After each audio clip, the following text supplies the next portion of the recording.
നമസ്കാരം. പകൽ വാർത്ത ആരംഭിക്കുന്നു. ആദ്യം നോക്കാം പ്രധാന തലക്കെട്ട്. പിണറായി സർക്കാരിന്റെ അവസാന നാളുകളിൽ കെ-ഡിസ്കിൽ നടന്നത് വഴിവിട്ട നിയമനങ്ങൾ. എക്സ്പീരിയൻസ് ഇല്ലാത്തവർക്ക് ലക്ഷങ്ങൾ ശമ്പളം. എക്സിക്യൂട്ടീവ് ഡയറക്ടർമാരെ വെച്ചത് എല്ലാ ചട്ടവും ലംഘിച്ച്. നിയമനങ്ങൾ നടത്തിയത് KM എബ്രഹാം. രേഖകൾ പുറത്തുവിട്ട് ന്യൂസ് 18 എക്സ്ക്ലൂസീവ്.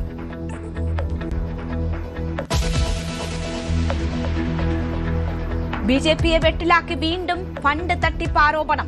PR ഏജൻസിയിലൂടെ പ്രചാരണ ഫണ്ടും തട്ടിയെടുത്തെന്ന് സൂചന. കരാർ നൽകിയത് CPM ബന്ധമുള്ള ഏജൻസിക്കെന്നും ഇടനില നിന്നത് സംസ്ഥാന ജനറൽ സെക്രട്ടറിയെന്നും ആക്ഷേപം.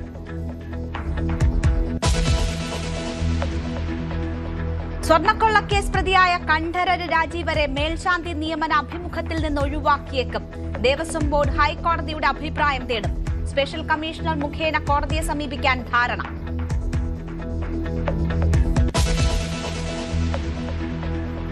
കള്ളാടി ദുരന്തത്തിൽപ്പെട്ട ഹിമാചൽ പ്രദേശുകാരൻ വിക്രം സിംഗ് റാണയെ ഇനിയും കണ്ടെത്തിയില്ല. സോൺ 2-ലും മീനാക്ഷി പുഴയിലും വിപുലമായ തെരച്ചിൽ. ദുരന്തത്തിന് വഴിവെച്ച മണ്ണ് എങ്ങനെ നീക്കണമെന്ന് പഠിക്കാൻ വിദഗ്ധ സമിതിയെ നിയോഗിച്ച് സർക്കാർ. സമിതിയിൽ 3 അംഗങ്ങൾ.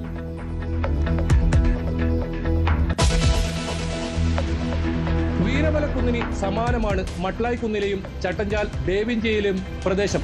ദേശീയപാത കടന്നുപോകുന്ന ഈ പ്രദേശങ്ങളിലെല്ലാം വലിയ മണ്ണിടിച്ചിൽ ഭീഷണിയാണ് നിലനിൽക്കുന്നത്. ന്യൂസ് 18 വാർത്താ ഇടപെടൽ അധികാരികളുടെ കണ്ണു തുറപ്പിച്ചു. ദുരന്തം പതിയിരുന്ന വീരമലക്കുന്നിലെ ഭീതി അകലുന്നു. കൂട്ടിയിട്ട മണ്ണ് ഉടനടി നീക്കണമെന്ന് ജിയോളജി വകുപ്പിന്റെ നിർദ്ദേശം. കാസർഗോഡ് ചെറുവത്തൂരിലെ ജനങ്ങൾക്ക് ഇനി പേടിക്കാതെ ഉറങ്ങാം.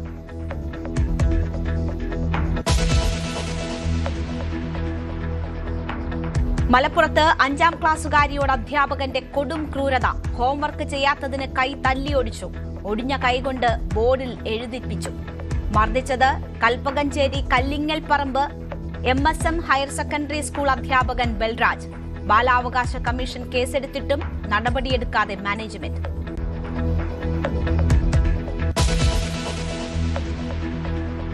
കോഴിക്കോട് പോലീസിന് നേരെ തോക്കു ചൂണ്ടിയും സ്ഫോടക വസ്തു എറിഞ്ഞും ആക്രമണം. 4 ഉദ്യോഗസ്ഥർക്ക് സാരമായ പരിക്ക്. സംഭവം പ്രവാസിയെ തട്ടിക്കൊണ്ടുപോയ കേസിൽ അന്വേഷണത്തിന് എത്തിയപ്പോൾ.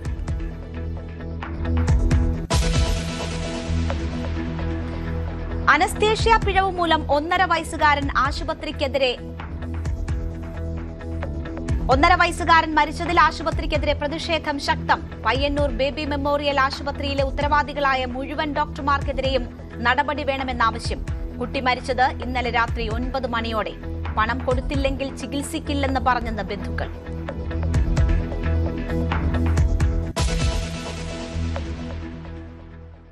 കണ്ണൂർ ചാലോട് കാർ മരത്തിലിടിച്ച് 4 മരണം. മരിച്ചത് കണ്ണൂർ കാഞ്ഞങ്ങാട് സ്വദേശികളും ഇതര സംസ്ഥാനക്കാരും.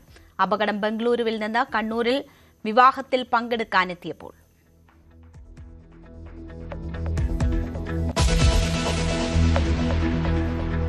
ഇറാനു നേരെ വീണ്ടും ഭീഷണിയുമായി ട്രംപ്. തന്നെ വധിക്കാൻ ശ്രമിച്ചാൽ ആയിരക്കണക്കിന് മിസൈലുകൾ ഇറാനിൽ പതിക്കും. US സൈന്യം ഇറാനെ നശിപ്പിച്ച് ചാമ്പലാക്കുമെന്നും മുന്നറിയിപ്പ്. ഇറാൻ US ചർച്ചകൾക്കായി ഖത്തറിന്റെ നീക്കം.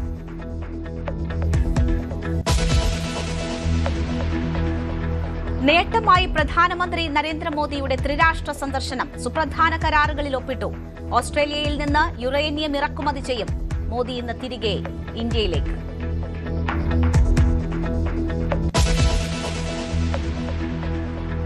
ലോകകപ്പിലെ 3ാം ക്വാർട്ടറിൽ ഇന്ന് ഇംഗ്ലണ്ടും നോർവേയും ഏറ്റുമുട്ടും. ബെൽജിയത്തെ 1-2 ഗോളുകൾക്ക് കീഴടക്കി സ്പെയിൻ സെമിയിൽ. സൂപ്പർ സബ്ബായി മിഗേൽ മറീനോ.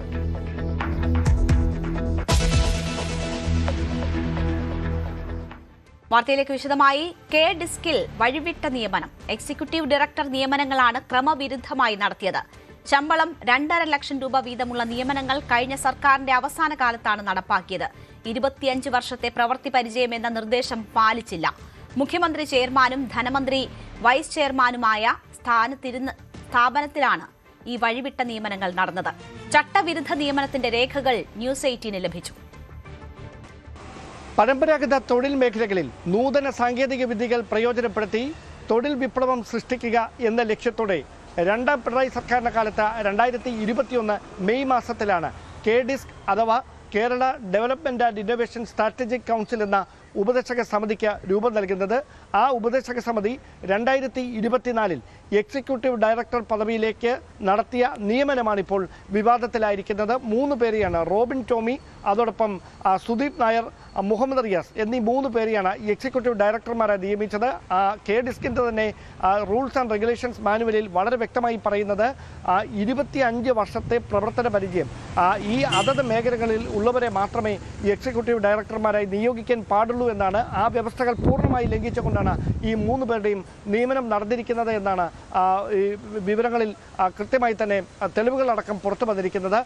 അതോടൊപ്പം മറ്റൊരു പ്രധാനപ്പെട്ട കാര്യം, 2025 നവംബർ മാസത്തിൽ റോബിൻ ടോമിയുടെ നിയമന കാലാവധി അവസാനിച്ചതാണ്. പക്ഷേ ആ കാലാവധി അവസാനിച്ച ശേഷവും കെ ഡിസ്കിൻ്റെ ഔദ്യോഗികമായ എല്ലാ സൗകര്യങ്ങളും ശമ്പളം കൈപ്പറ്റാതെ റോബിൻ ടോമി പ്രയോജനപ്പെടുത്തുകയാണ് എന്ന ആരോപണവും ഉയരുന്നുണ്ട്. അതോടൊപ്പം മറ്റ് 2 പേരുടെ പുനർനിയമനം, അതായത് 2026 ഏപ്രിൽ 1-നും ഏപ്രിൽ 4-നുമായി സുദീപ് നായരുടെയും അതോടൊപ്പം മുഹമ്മദ് റിയാസിൻ്റെയും കാലാവധി പൂർത്തിയാകേണ്ടതാണ്. പക്ഷേ തെരഞ്ഞെടുപ്പിന് വിജ്ഞാപനം വന്ന കഴിഞ്ഞ മാർച്ച് മാസം 16-ാം തീയതി അടിയന്തരമായി ഇവർക്ക് മാനദണ്ഡങ്ങൾ പാലിക്കാതെ പുനർനിയമനം നൽകുകയായിരുന്നു.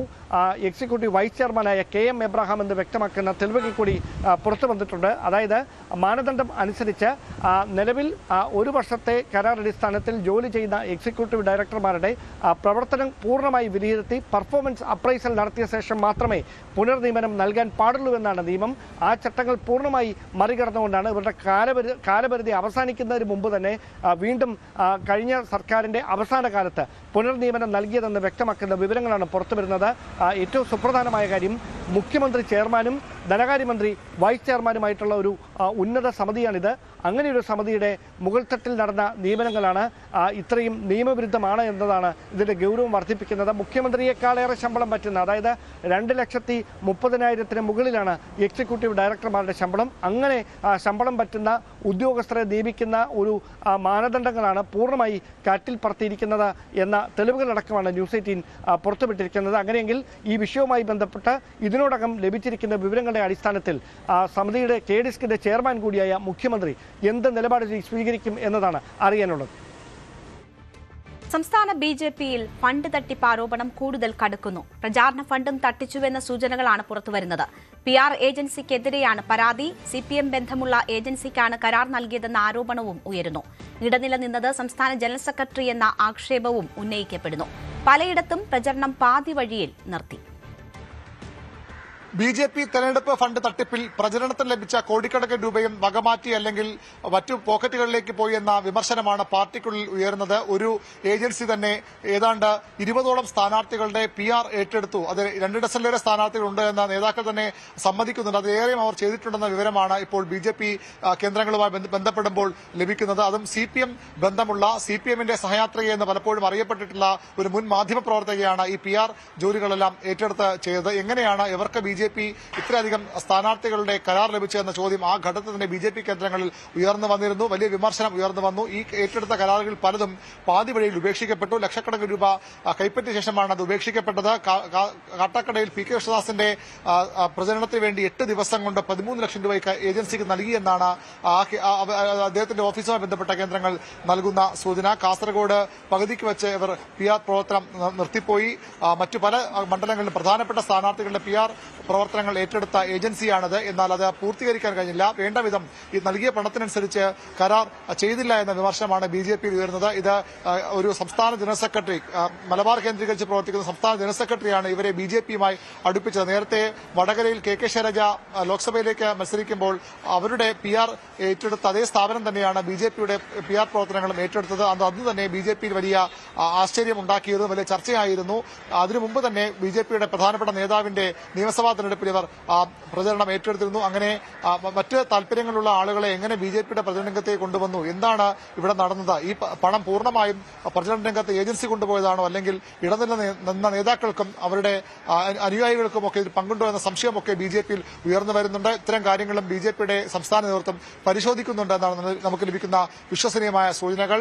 ഫണ്ട് തട്ടിപ്പിൽ ഇപ്പോൾ തന്നെ BJP ആഭ്യന്തര അന്വേഷണം നടത്തുന്നുണ്ട്. കുമ്മനം രാജശേഖരൻ ഉൾപ്പെടെ നേതാക്കൾ ഈ കണക്കുകൾ പരിശോധിക്കുന്നുണ്ടെന്നാണ് BJP കേന്ദ്ര കേന്ദ്രങ്ങൾ നൽകുന്ന വിവരം. ഏതായാലും അതിൽ ഇത്തരം കാര്യങ്ങളും ഉൾപ്പെടും. 16-ാം തീയതിയോടുകൂടി ബിജെപിയുടെ സംസ്ഥാന അധ്യക്ഷൻ രാജീവ് ചന്ദ്രശേഖർ തിരുവനന്തപുരത്തേക്ക് വരുന്നുണ്ട്. 18-ാം തീയതി കോർ കമ്മിറ്റി യോഗം ചേരാനും സാധ്യതയുണ്ട്. മേൽശാന്തി നിയമന ഇന്റർവ്യൂവിൽ കണ്ഠരര് രാജീവരെ ഒഴിവാക്കാൻ ദേവസ്വം ബോർഡ്. സ്വർണ്ണക്കൊള്ളക്കേസിൽ പ്രതിയായ രാജീവരെ ഉൾപ്പെടുത്തുന്നതിൽ ഹൈക്കോടതിയുടെ അഭിപ്രായം തേടും. സ്പെഷ്യൽ കമ്മീഷണർ വഴി ഹൈക്കോടതിയെ സമീപിക്കാനാണ് ബോർഡിൽ ധാരണയായത്. മേൽശാന്തി അഭിമുഖത്തിൽ തന്ത്രി കുടുംബത്തിൽ നിന്ന് 2 പേർ പങ്കെടുക്കുന്നതാണ് പതിവ്. കണ്ഠരര് രാജീവരുടെ ഊഴത്തിൽ മകനെ നിയമിക്കണമെന്ന് അപേക്ഷ ലഭിച്ച സാഹചര്യത്തിലാണ് കോടതിയെ സമീപിക്കുന്നത്. അനാരോഗ്യം മൂലം താന്ത്രിക ചുമതലയ്ക്ക് ഇല്ലെന്ന് കണ്ഠരര് രാജീവര് ബോർഡിനെ അറിയിച്ചു. പകരം മകൻ ബ്രഹ്മദത്തനെ നിയമിക്കണമെന്നാണ് ആവശ്യം. ചിങ്ങം 1 മുതൽ കണ്ഠരര് രാജീവരുടെ ഊഴമാണ്. കഴിഞ്ഞ ദിവസം ചേർന്ന ബോർഡ് യോഗത്തിലാണ് ദേവസ്വം ബോർഡ് നിർണായകമായ തീരുമാനം കൈക്കൊണ്ടിരിക്കുന്നത്. മേൽശാന്തിയെ നിയമിക്കുന്നതിനുള്ള ഇന്റർവ്യൂ ബോർഡിൽ നിന്ന് കണ്ഠരര് രാജീവരെ ഒഴിവാക്കണം എന്ന അഭിപ്രായം ഉയർന്നതിന് പിന്നാലെയാണ് ഇതുമായി ബന്ധപ്പെട്ട ഹൈക്കോടതിയുടെ അഭിപ്രായം തേടാൻ സ്പെഷ്യൽ കമ്മീഷണറെ സമീപിക്കാനുള്ള നീക്കം ദേവസ്വം ബോർഡിന്റെ ഭാഗത്തു നിന്നും ഉണ്ടായിരിക്കുന്നത്. ശബരിമല സ്വർണ്ണക്കൊള്ളക്കേസിൽ കണ്ഠരര് രാജീവര് പ്രതിയായതിനാൽ ഈ മേൽശാന്തി നിയമന ബോർഡിൽ അദ്ദേഹത്തെ ഉൾപ്പെടുത്തുന്നത് അനുചിതമാകുമെന്ന കാര്യം ഹൈക്കോടതിയെ സമീപിക്കാനുള്ള നീക്കമാണ് ആരംഭിച്ചിരിക്കുന്നത്. അതോടൊപ്പം തന്ത്രിയുടെ ഊഴത്തിലും ഒരുപക്ഷെ മാറ്റം ഉണ്ടായേക്കുമെന്നുള്ള സൂചനകളാണ് വരുന്ന ചിങ്ങം 1 മുതൽ ശബരിമല തന്ത്രിയുടെ ചുമതല കണ്ഠരര് രാജീവർക്കാണ്. പക്ഷേ അദ്ദേഹം അനാരോഗ്യം അലട്ടുന്നത് മൂലം താന്ത്രിക വിധികൾ ചെയ്യാൻ ചില ബുദ്ധിമുട്ടുകളുണ്ട്. അതിന് പകരം മകൻ ബ്രഹ്മദത്തനെ പരിഗണിക്കണമെന്ന ആവശ്യം മുമ്പോട്ട് വെച്ചിരുന്നു. ഈ കാര്യവും ബോർഡിന്റെ പരിഗണനയ്ക്ക് വന്നിരുന്നു. പക്ഷേ നിലവിൽ ഈ വിവാദങ്ങൾ നിൽക്കുന്ന പശ്ചാത്തലത്തിൽ ഒരുപക്ഷെ ഈ തന്ത്രിയുടെ ഊഴത്തിലും മാറ്റം വരുത്തിയേക്കുമെന്നുള്ള വിവരങ്ങളാണ് ഇപ്പോൾ പുറത്തുവരുന്നത്. കള്ളാടി ദുരന്തത്തിൽ കണ്ടെത്താനുള്ള അവസാന ആൾക്കു വേണ്ടി തെരച്ചിൽ തുടരുകയാണ്. ഹിമാചൽ പ്രദേശ് സ്വദേശിയായ വിക്രം സിംഗ് റാണയെയാണ് ഇനി കണ്ടെത്താനുള്ളത്. ഇന്ന് സോൺ 2-ലും മീനാക്ഷി പുഴയിലുമാണ് തെരച്ചിൽ നടക്കുന്നത്. തുരങ്കപാതയുടെ നിർമ്മാണവുമായി ബന്ധപ്പെട്ട് കൂട്ടിയിട്ടിരിക്കുന്ന മണ്ണ് ഏത് വിധത്തിൽ നീക്കം ചെയ്യണം എന്നതിനെക്കുറിച്ച് റിപ്പോർട്ട് സമർപ്പിക്കാൻ 3-അംഗ വിദഗ്ധ സമിതിയെ നിയോഗിച്ച സർക്കാർ. മുഖ്യമന്ത്രിയും ആഭ്യന്തരമന്ത്രിയും പൊതുമരാമത്ത് മന്ത്രിയും നടത്തിയ കൂടിക്കാഴ്ചയിലാണ് സമിതിയെ നിയോഗിക്കാൻ ധാരണയായത്.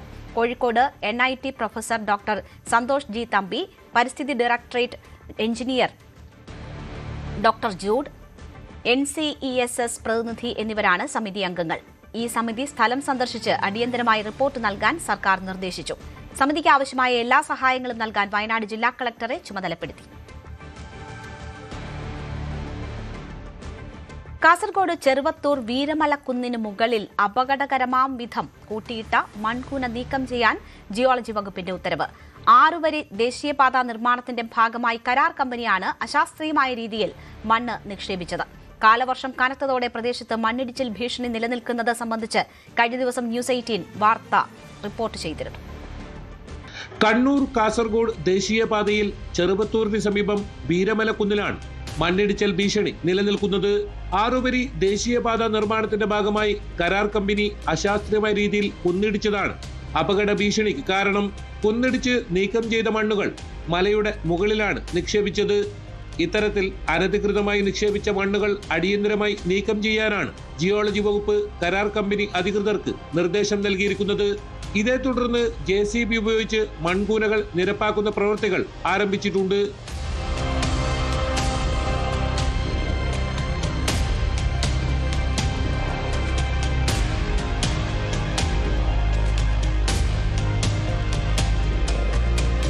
കാലവർഷം കനക്കുന്നതോടെ വീരമലക്കുന്നിലെ മണ്ണിടിച്ചിൽ ഭീഷണി സംബന്ധിച്ച് കഴിഞ്ഞ ദിവസം ന്യൂസ് 18 വാർത്ത റിപ്പോർട്ട് ചെയ്തിരുന്നു. കഴിഞ്ഞ വർഷം ജൂലൈ മാസത്തിലാണ് വീരമലക്കുന്നിൽ നാടിനെ നടുക്കിയ വലിയ മണ്ണിടിച്ചിലുണ്ടായത്. അന്ന് മണ്ണിനടിയിൽപ്പെട്ട വാഹനയാത്രികർ രക്ഷപ്പെട്ടത് തലനാരിഴയ്ക്കാണ്. ജില്ലാ കലക്ടർ ഉൾപ്പെടെ സ്ഥലത്തെത്തി പ്രഖ്യാപിച്ച നടപടികളൊന്നും ഇതുവരെ യാഥാർത്ഥ്യമായിട്ടില്ല. വയനാട് കള്ളാടിയിലുണ്ടായ മണ്ണിടിച്ചിൽ ദുരന്തം ചെറുവത്തൂർ വീരമലയ്ക്ക് സമീപത്തുകൂടി യാത്ര ചെയ്യുന്നവരെയും നാട്ടുകാരെയും ഏറെ ഭയപ്പെടുത്തുന്നുണ്ട്. KB Baiju, news 18 Kasaragod.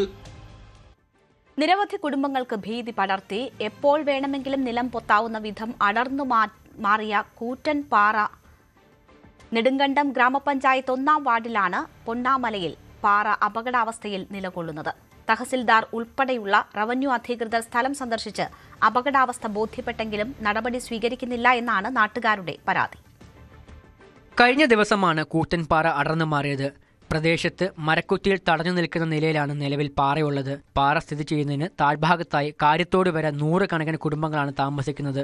ഇവിടെ നിന്നും പാറ തെന്നി നീങ്ങിയാൽ വലിയ ദുരന്തമായിരിക്കും സംഭവിക്കുക. അപകടാവസ്ഥ ബോധ്യപ്പെട്ടതിനെ തുടർന്ന് ഗ്രാമപഞ്ചായത്ത് അംഗം തോമസ് തെക്കേൽ വില്ലേജ് ഓഫീസിലും തഹസിൽദാരെ വിവരം ധരിപ്പിച്ചതിനെ തുടർന്ന് അധികൃതർ സ്ഥലത്തെത്തി പരിശോധന നടത്തിയിരുന്നു.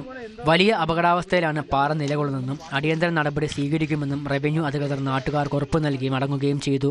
ദുരന്ത നിവാരണ അതോറിറ്റി അധികൃതരെ സ്ഥലത്തെത്തിച്ച് പാറ നീക്കം ചെയ്യുന്നതിന് ആവശ്യമായ നടപടി കൈക്കൊള്ളാമെന്നുമായിരുന്നു അധികൃതർ പറഞ്ഞത്.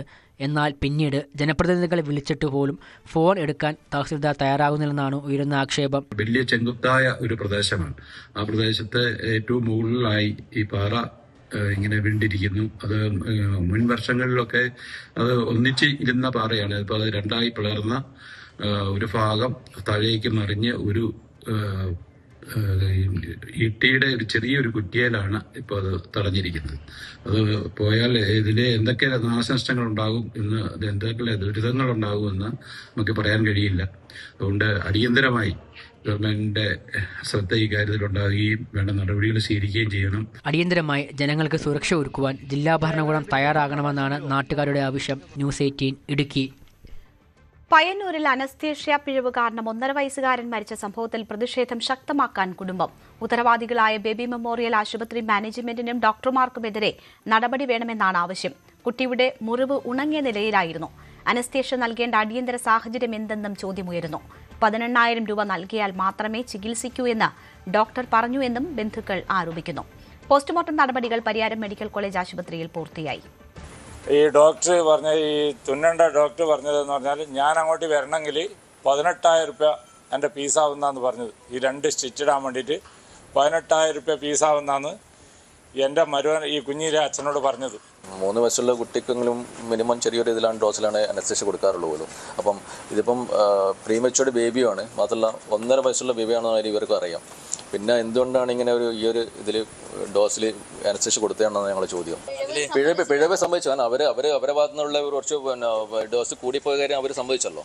നമ്മുടെ അതിൻ്റെ പ്രൂഫുണ്ട്, ഓഡിയോ പ്രൂഫുണ്ട് അതിൻ്റെ. ഈ ഒരു ചെറിയ KV ബൈജു ഉണ്ട് വാർത്തയുടെ വിശദാംശങ്ങളുമായി. ബൈജു, ആശുപത്രി അധികൃതർ പിഴവ് സമ്മതിച്ചു എന്നതാണ് ബന്ധുക്കൾ ഉൾപ്പെടെ ചൂണ്ടിക്കാട്ടുന്നത്. ഈ വിഷയത്തിൽ പ്രതിഷേധം ശക്തമാക്കാനുള്ള നീക്കം നടക്കുന്നു എന്ന് മനസ്സിലാകുന്നു. എന്തൊക്കെയാണ് കുടുംബം മുന്നോട്ട് വയ്ക്കുന്ന ആവശ്യങ്ങൾ? വിവരങ്ങൾ എന്തൊക്കെയാണ്?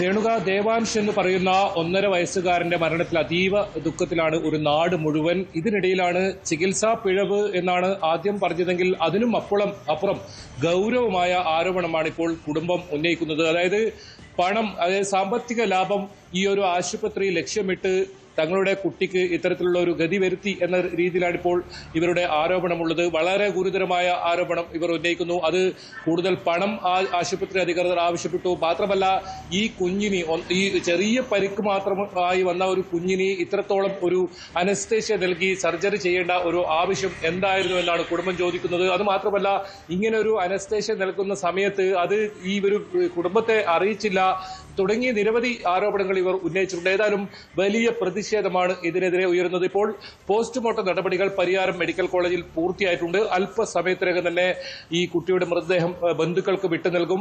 സംസ്കാര ചടങ്ങുകൾ ഉൾപ്പെടെ ഇനി വരും സമയങ്ങളിൽ ഉണ്ടാകും. ഇതിനിടയിൽ തന്നെ വലിയ പ്രതിഷേധമാണ് ആശുപത്രിക്കെതിരെ വിവിധ സംഘടനകളുടെ ഭാഗത്ത് നിന്ന് ഉയരുന്നത്. ഇന്ന് വൈകിട്ടോടുകൂടി ഡിവൈഎഫ്ഐയുടെയും അതുപോലെ തന്നെ യൂത്ത് കോൺഗ്രസിന്റെയും ഉൾപ്പെടെ പ്രതിഷേധ ജാഥയുണ്ട് ഈ ഒരു ആശുപത്രിക്ക്, പയ്യന്നൂരിലെ ബേബി മെമ്മോറിയൽ ആശുപത്രിക്ക് നേരെ. എന്നാൽ ഈ സംഭവവുമായി ബന്ധപ്പെട്ട് ഇപ്പോൾ ഒരു ഡോക്ടർക്കെതിരെ മാത്രമാണ് കേസെടുത്തിട്ടുള്ളത്. അഞ്ജലി പൊതുവാൾ എന്ന് പറയുന്ന അനസ്തേഷ്യ വിഭാഗം ഡോക്ടർക്കെതിരെ മാത്രമാണ് കേസെടുത്തിട്ടുള്ളത്. അത് പോരാ, കൂടുതൽ ഡോക്ടർമാർക്ക് ഇതിൽ പങ്കുണ്ട്. അതായത് 3ഓളം ഡോക്ടർമാർക്ക് പങ്കുണ്ട്. അതോടൊപ്പം മാനേജ്മെന്റിനെതിരെയും കേസെടുക്കണമെന്നൊരു ആവശ്യം ഇപ്പോൾ കുടുംബം ഉന്നയിക്കുന്നുണ്ട്. അത് മാത്രമല്ല, DGPക്കും അതുപോലെ തന്നെ മുഖ്യമന്ത്രിക്കും ഉൾപ്പെടെ കുടുംബം പരാതിയും നൽകിയിട്ടുണ്ട്. ഏതായാലും വരും ദിവസം ഇതിനെതിരെ ശക്തമായ പ്രതിഷേധം ഉണ്ടാകും എന്ന് തീർച്ചയാണ്. ഏതായാലും 5-ാം തീയതി, ഈ മാസം 5-ാം തീയതിയാണ് ഈ കുട്ടിക്ക് ഇത്തരത്തിൽ അനസ്തേഷ്യ നൽകിയതും പിന്നീട് ഈ കുട്ടി ഇത്തരത്തിൽ ബോധമില്ലാത്തൊരു സാഹചര്യം ഉണ്ടായതും. കഴിഞ്ഞ ദിവസങ്ങളിലെല്ലാം വെന്റിലേറ്ററിലായിരുന്നു. ഇന്നലെ രാത്രിയോടുകൂടിയാണ് കുട്ടി മരണപ്പെടുന്ന സാഹചര്യം ഉണ്ടായത്. പിന്നീട് കണ്ണൂർ ബേബി മെമ്മോറിയൽ ആശുപത്രിയിലേക്ക് മാറ്റുകയായിരുന്നു. ഇപ്പോൾ പരിയാരം മെഡിക്കൽ കോളേജിലാണ് പോസ്റ്റ്മോർട്ടം നടപടികൾ പൂർത്തിയായത്. രേണുക. ശരി, KV ബൈജു ആണ് വിവരങ്ങൾ നൽകിയത്. ബേബി മെമ്മോറിയൽ ആശുപത്രിയിലെ ചികിത്സാ പിഴവ് അന്വേഷിക്കാൻ DMOയെ ചുമതലപ്പെടുത്തിയെന്ന് ആരോഗ്യമന്ത്രി കെ മുരളീധരൻ. പോലീസിൽ പരാതി നൽകാനും അറിയിച്ചിട്ടുണ്ടെന്ന് അദ്ദേഹം പറഞ്ഞു. തിരുവനന്തപുരത്ത് മാധ്യമങ്ങളെ കണ്ടപ്പോഴായിരുന്നു മന്ത്രിയുടെ പ്രതികരണം. സംഭവിച്ച ശ്രദ്ധയിൽപ്പെട്ടു. അത് ബേബി മെമ്മോറിയലിലെ കണ്ണൂർ ആശുപത്രിയിലാണ് ഈ കുട്ടിയെ അഡ്മിറ്റ് ചെയ്ത്. അപ്പോൾ ചുണ്ട് പൊട്ടി അതിൻ്റെ ഒരു സർജറിക്ക് വേണ്ടി കൊണ്ടുവന്നതാണ്. പക്ഷേ അവിടെ നിന്ന് അനസ്തേഷ്യ കൊടുത്തപ്പോൾ രോഗിക്ക് ഇത് കൂടുതലായതുകൊണ്ട് കോഴിക്കോട്ടേക്ക് മാറ്റി ബേബി മെമ്മോറിയൽ തന്നെ അവിടെ വെച്ച് കുട്ടി മരിച്ചു. അതിനെക്കുറിച്ച് അന്വേഷിക്കാൻ DMOനെ ചുമതലപ്പെടുത്തിയിട്ടുണ്ട്. ഇത് പോലീസിനും റിപ്പോർട്ട് ചെയ്യാൻ പറഞ്ഞിട്ടുണ്ട്. 5ാം ക്ലാസ് വിദ്യാർത്ഥിനിയുടെ കൈ അധ്യാപകൻ അടിച്ചൊടിച്ചു. മലപ്പുറത്താണ് സംഭവം. അധ്യാപകൻ സ്ഥിരമായി പ്രാകൃത ശിക്ഷ നടത്തുന്ന ആളാണ് എന്ന് അടിയേറ്റ വിദ്യാർത്ഥിനി പറയുന്നു. അടികൊണ്ടപ്പോൾ ഷോക്കേറ്റ പോലെയാണ് അനുഭവപ്പെട്ടതെന്ന് കുട്ടി പറഞ്ഞതായി അമ്മയും പറയുന്നു. കുട്ടിയെ അടിച്ച സംഭവത്തിൽ ബാലാവകാശ കമ്മീഷനും പോലീസും കേസെടുത്തു. വടകര സ്വദേശി ബൽരാജിനെതിരെ ജുവനൈൽ ആക്ട് പ്രകാരമാണ് കേസെടുത്തത്. കഴിഞ്ഞ ദിവസം Kalpakanchery Kallingalparamba MSM higher secondary സ്കൂളിലെ 5ാം തരം വിദ്യാർത്ഥിനിയെ ഹോംവർക്ക് ചെയ്തില്ലെന്ന് പറഞ്ഞ് ക്രൂരമായി ചൂരൽ കൊണ്ടടിച്ച് കൈയൊടിച്ച സംഭവത്തിൽ അധ്യാപകനെതിരെ ഗുരുതര ആരോപണങ്ങളാണ് കുട്ടിയും മാതാപിതാക്കളും ഉന്നയിക്കുന്നത്. ഇതേ രീതിയിൽ മാരകമായി അടിച്ച് പ്രാകൃത ശിക്ഷ നടത്തുന്ന ആളാണ് അധ്യാപകനെന്നാണ് അടിയേറ്റ കുട്ടി പറഞ്ഞത്. അടുത്തിടെ മറ്റൊരു കുട്ടിയെയും ഇതേ അധ്യാപകൻ സമാനമായ രീതിയിൽ അടിച്ച് പരിക്കേൽപ്പിച്ചിരുന്നു. കൈക്ക് വേദനയുണ്ടെന്ന് പറഞ്ഞിട്ടും നിർബന്ധിച്ച് വീണ്ടും എഴുതിച്ചതായും കുട്ടി പറഞ്ഞു. ഇടയ്ക്കിടക്ക് വേദന വരുന്നുണ്ട്. ഞാൻ അടിക്കരുത് പറഞ്ഞു. എന്നിട്ട് സാർ എന്നെ കൈ കൊണ്ട് തന്നെ എഴുതിപ്പിച്ച്. എനിക്ക് പെണ്ണൊന്നും പിടിക്കാൻ വെച്ചില്ല. സാറ് കുറെ കുട്ടികളെ അടിക്കലുണ്ട്. ഇതിന്റെ മേലുള്ള ഒരു കുട്ടീനെ അടിച്ചിട്ട് ഓളെ കൈ വീങ്ങിക്കണം. എന്നിട്ട് ഒരു കുട്ടീൻ്റെ അടിച്ചിട്ട് കൈ ആകെ അങ്ങനെ വളഞ്ഞ മാറ്റിയിരുന്നു. ഉള്ളം കൈക്ക് പകരം കൈത്തണ്ടയിലാണ് കുട്ടിയെ അടിച്ചത്. അടിയേറ്റപ്പോൾ ഷോക്ക് അടിച്ച പോലെയാണ് തോന്നിയതെന്ന് കുട്ടി പറഞ്ഞതായി അമ്മ പറയുന്നു. കുട്ടിയെ അടിച്ച വിവരം അധ്യാപകൻ ബൽരാജ് തന്നെ വിളിച്ച് പറഞ്ഞെങ്കിലും പരിക്കിന്റെ ഗൗരവം മറച്ചുവെച്ചെന്നാണ് അമ്മ ആരോപിക്കുന്നത്. കുട്ടിന്റെ കൈ കണ്ടതിന് ശേഷമാണ് ഇത് ഇത്ര വലിയൊരു അടിയാണ് കിട്ടിയിരിക്കുന്നത്. നല്ല കുട്ടിക്ക് ഭയങ്കര ഇതായിട്ടുണ്ടെന്നുള്ള ഞങ്ങൾക്ക് മനസ്സിലായത്. അതുവരെ മാഷ് വിളിച്ചപ്പോഴൊന്നും മാഷ് പറഞ്ഞത് ക്ലാസ് ശ്രദ്ധിക്കാത്തതിന് ചെറുതായിട്ട് ശിക്ഷിച്ചിരുന്നു. അപ്പം തൊട്ട് കരച്ചിൽ തുടങ്ങി അങ്ങനെ മാഷ് പറഞ്ഞിട്ടുണ്ടായിരുന്നുള്ളൂ. സാറിപ്പോൾ എന്തതിൽ ഇതായാലും ഇപ്പൊ ഇങ്ങനെ നമ്മൾ അടിക്കുകയാണെങ്കിൽ ഉള്ളം കൈയിലൊക്കെ അടിക്കുക. ഇതിപ്പോ ഈ ഒരു സൈഡത്തെ ഭാഗത്താ പൊട്ട് വന്നാണ്. അതിന് അവള് പറയണത് പിന്നെ എന്താണ് ഇങ്ങനെ അടിച്ചപ്പോൾ എനിക്ക് എൻ്റെ കൈ ഷോക്ക് അടിച്ച മാതിരി എനിക്ക് ഭയങ്കര കൈയൊക്കെ കുഴഞ്ഞു പോകണ മാതിരി തോന്നി. പിന്നെ അതിനുശേഷം മാഷ് പിന്നെ എഴുതിച്ചെന്നൊക്കെ പറയണത് ആ കൈ കൊണ്ട് തന്നെ. അപ്പൊ അതൊക്കെ കേട്ടപ്പോൾ ഭയങ്കരമായിട്ട് വിഷമം വന്നിക്കണം ഞങ്ങൾക്ക്. ഇതേ അധ്യാപകന്റെ ക്ലാസ് പരീക്ഷയിലടക്കം മുഴുവൻ മാർക്ക് വാങ്ങിയ കുട്ടിയെ പഠിച്ചില്ല എന്ന കാരണം പറഞ്ഞല്ല അടിച്ചതെന്ന് പിതാവും പറഞ്ഞു. നിയമ നടപടിയുമായി മുന്നോട്ടു പോകാൻ തന്നെയാണ് കുടുംബത്തിന്റെ തീരുമാനം. വല്ലാത്ത വിഷമമായി പോയി നമുക്ക് സംഭവിച്ചപ്പോൾ. ഇല്ല, ഇങ്ങനെ മക്കളിൽ നിന്നല്ല, അങ്ങനെ ഒരു മനസ്സിന് ഭയങ്കര വിഷമമായി. പഠിത്തത്തിലായാലും ആ മാസ വിഷയത്തിൽ തന്നെ കുട്ടിക്ക് ക്ലാസ്സിൽ പരീക്ഷ എടുത്തപ്പോൾ ഫുൾ മാർക്കൊക്കെ ഉണ്ട്. പഠിക്കുന്നില്ല എന്നുള്ള ഇതിലല്ല മാഷ അടിച്ചിട്ടുള്ളത്. നടപടിയായിട്ട് മുന്നോട്ട് പോകാൻ തന്നെയാണ്. ഇനി ഇങ്ങനെ സംഭവിക്കരുത് വേറൊരു കുട്ടിക്ക്. അതേസമയം കുടുംബത്തിന്റെ പരാതിയിൽ ബാലാവകാശ കമ്മീഷൻ കേസെടുത്തിട്ടുണ്ട്. കുട്ടിയിൽ നിന്ന് കമ്മീഷൻ മൊഴിയെടുക്കും. എന്നാൽ സ്കൂളിന് പരാതി കിട്ടിയിട്ടില്ലെന്നും കിട്ടിയാൽ ഉടൻ അധ്യാപകനെതിരെ നടപടിയെടുക്കുമെന്നാണ് സ്കൂൾ മാനേജ്മെന്റിന്റെ വാദം. News 18 Tirur. Kerala cricket league 3ാം സീസൺ താരലേലത്തിൽ ഇതുവരെ ലേലത്തിൽ പോയ വില കൂടിയ താരമായി സച്ചിൻ ബേബി.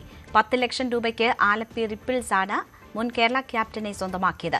വിഷ്ണു വിനോദിനെ തിരുവനന്തപുരവും അബ്ദുൾ ബാസിത്തിനെ കാലിക്കറ്റ് ഗ്ലോബ് സ്റ്റാർസും സ്വന്തമാക്കി. ചാരു ശർമ്മ നിയന്ത്രിക്കുന്ന താരലേലം തിരുവനന്തപുരത്ത് തുടരുകയാണ്. വി അരുൺ വിവരങ്ങളുമായി ചേരുന്നു. അരുൺ, എങ്ങനെ ലേലം പുരോഗമിക്കുന്നു?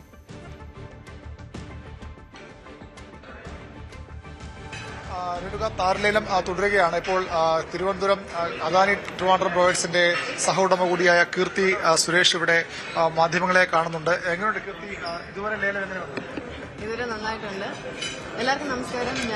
ഇതിപ്പോൾ നമ്മുടെ 3ാമത്തെ വർഷമാണ് ഈ ലീഗിന്റെ. ആദ്യമായിട്ടാണ് എനിക്ക് ഓപ്ഷന് വരാൻ പറ്റിയത്. അതിലൊത്തിരി സന്തോഷമുണ്ട്. ആൻഡ് കഴിഞ്ഞ 2 വർഷം ഇത്തിരി ടഫായിരുന്നു. നല്ലൊരു ടീമിനെ കിട്ടിയിട്ടുണ്ട്. ആൻഡ് ഇവിടെ വരാൻ സാധിച്ചതിൽ ഒത്തിരി സന്തോഷമുണ്ട്. എല്ലാവരെയും കാണാൻ പറ്റി. And I think I will be back to the match. ഏകദേശം തീരാറായി. ഉദ്ദേശ പ്ലേയേഴ്സിനെ കിട്ടുമോ? നിങ്ങളുടെ ഉദ്ദേശ പ്ലേയേഴ്സിനെ കിട്ടിയിട്ടുണ്ടോ? കിട്ടി. We are very happy with what we have done. ഇനി ആരൊക്കെ അതിന് അതിനനുസരിച്ചിട്ടിരിക്കും. ഇനി ഞങ്ങൾ 6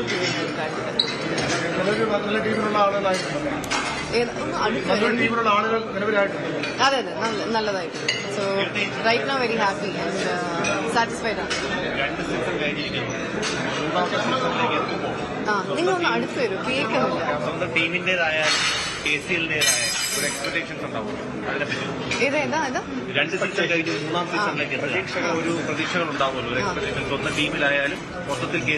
പ്രതീക്ഷ എന്ന് പറഞ്ഞാൽ ഇപ്രാവശ്യം ജയിക്കുക എന്നുള്ളതാണ് പ്രതീക്ഷ.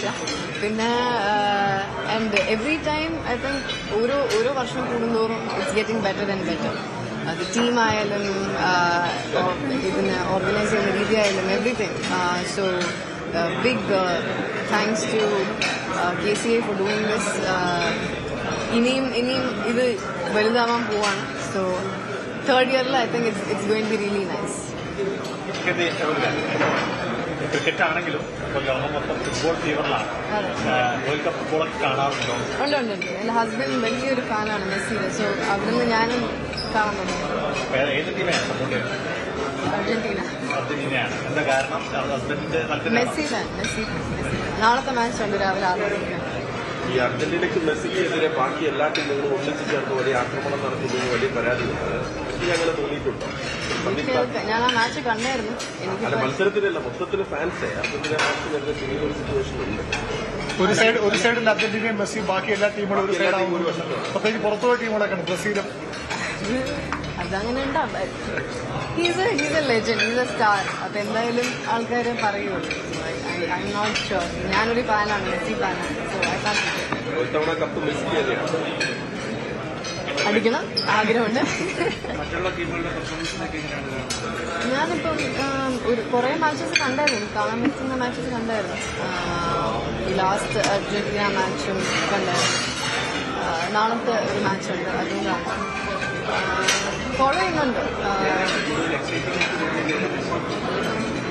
ഈ കഴിഞ്ഞ അർജന്റീനയുടെ മാച്ച് ഉണ്ടായിരുന്നില്ലേ, ഈജിപ്റ്റ് ആയിരുന്നു.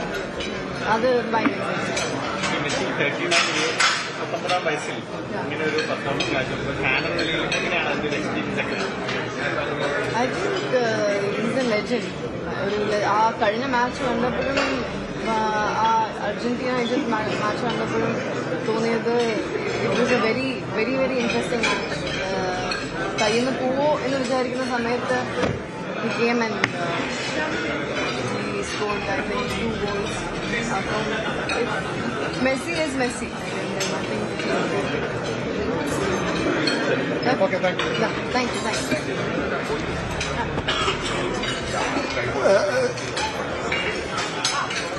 പറഞ്ഞോളൂ അരുൺ.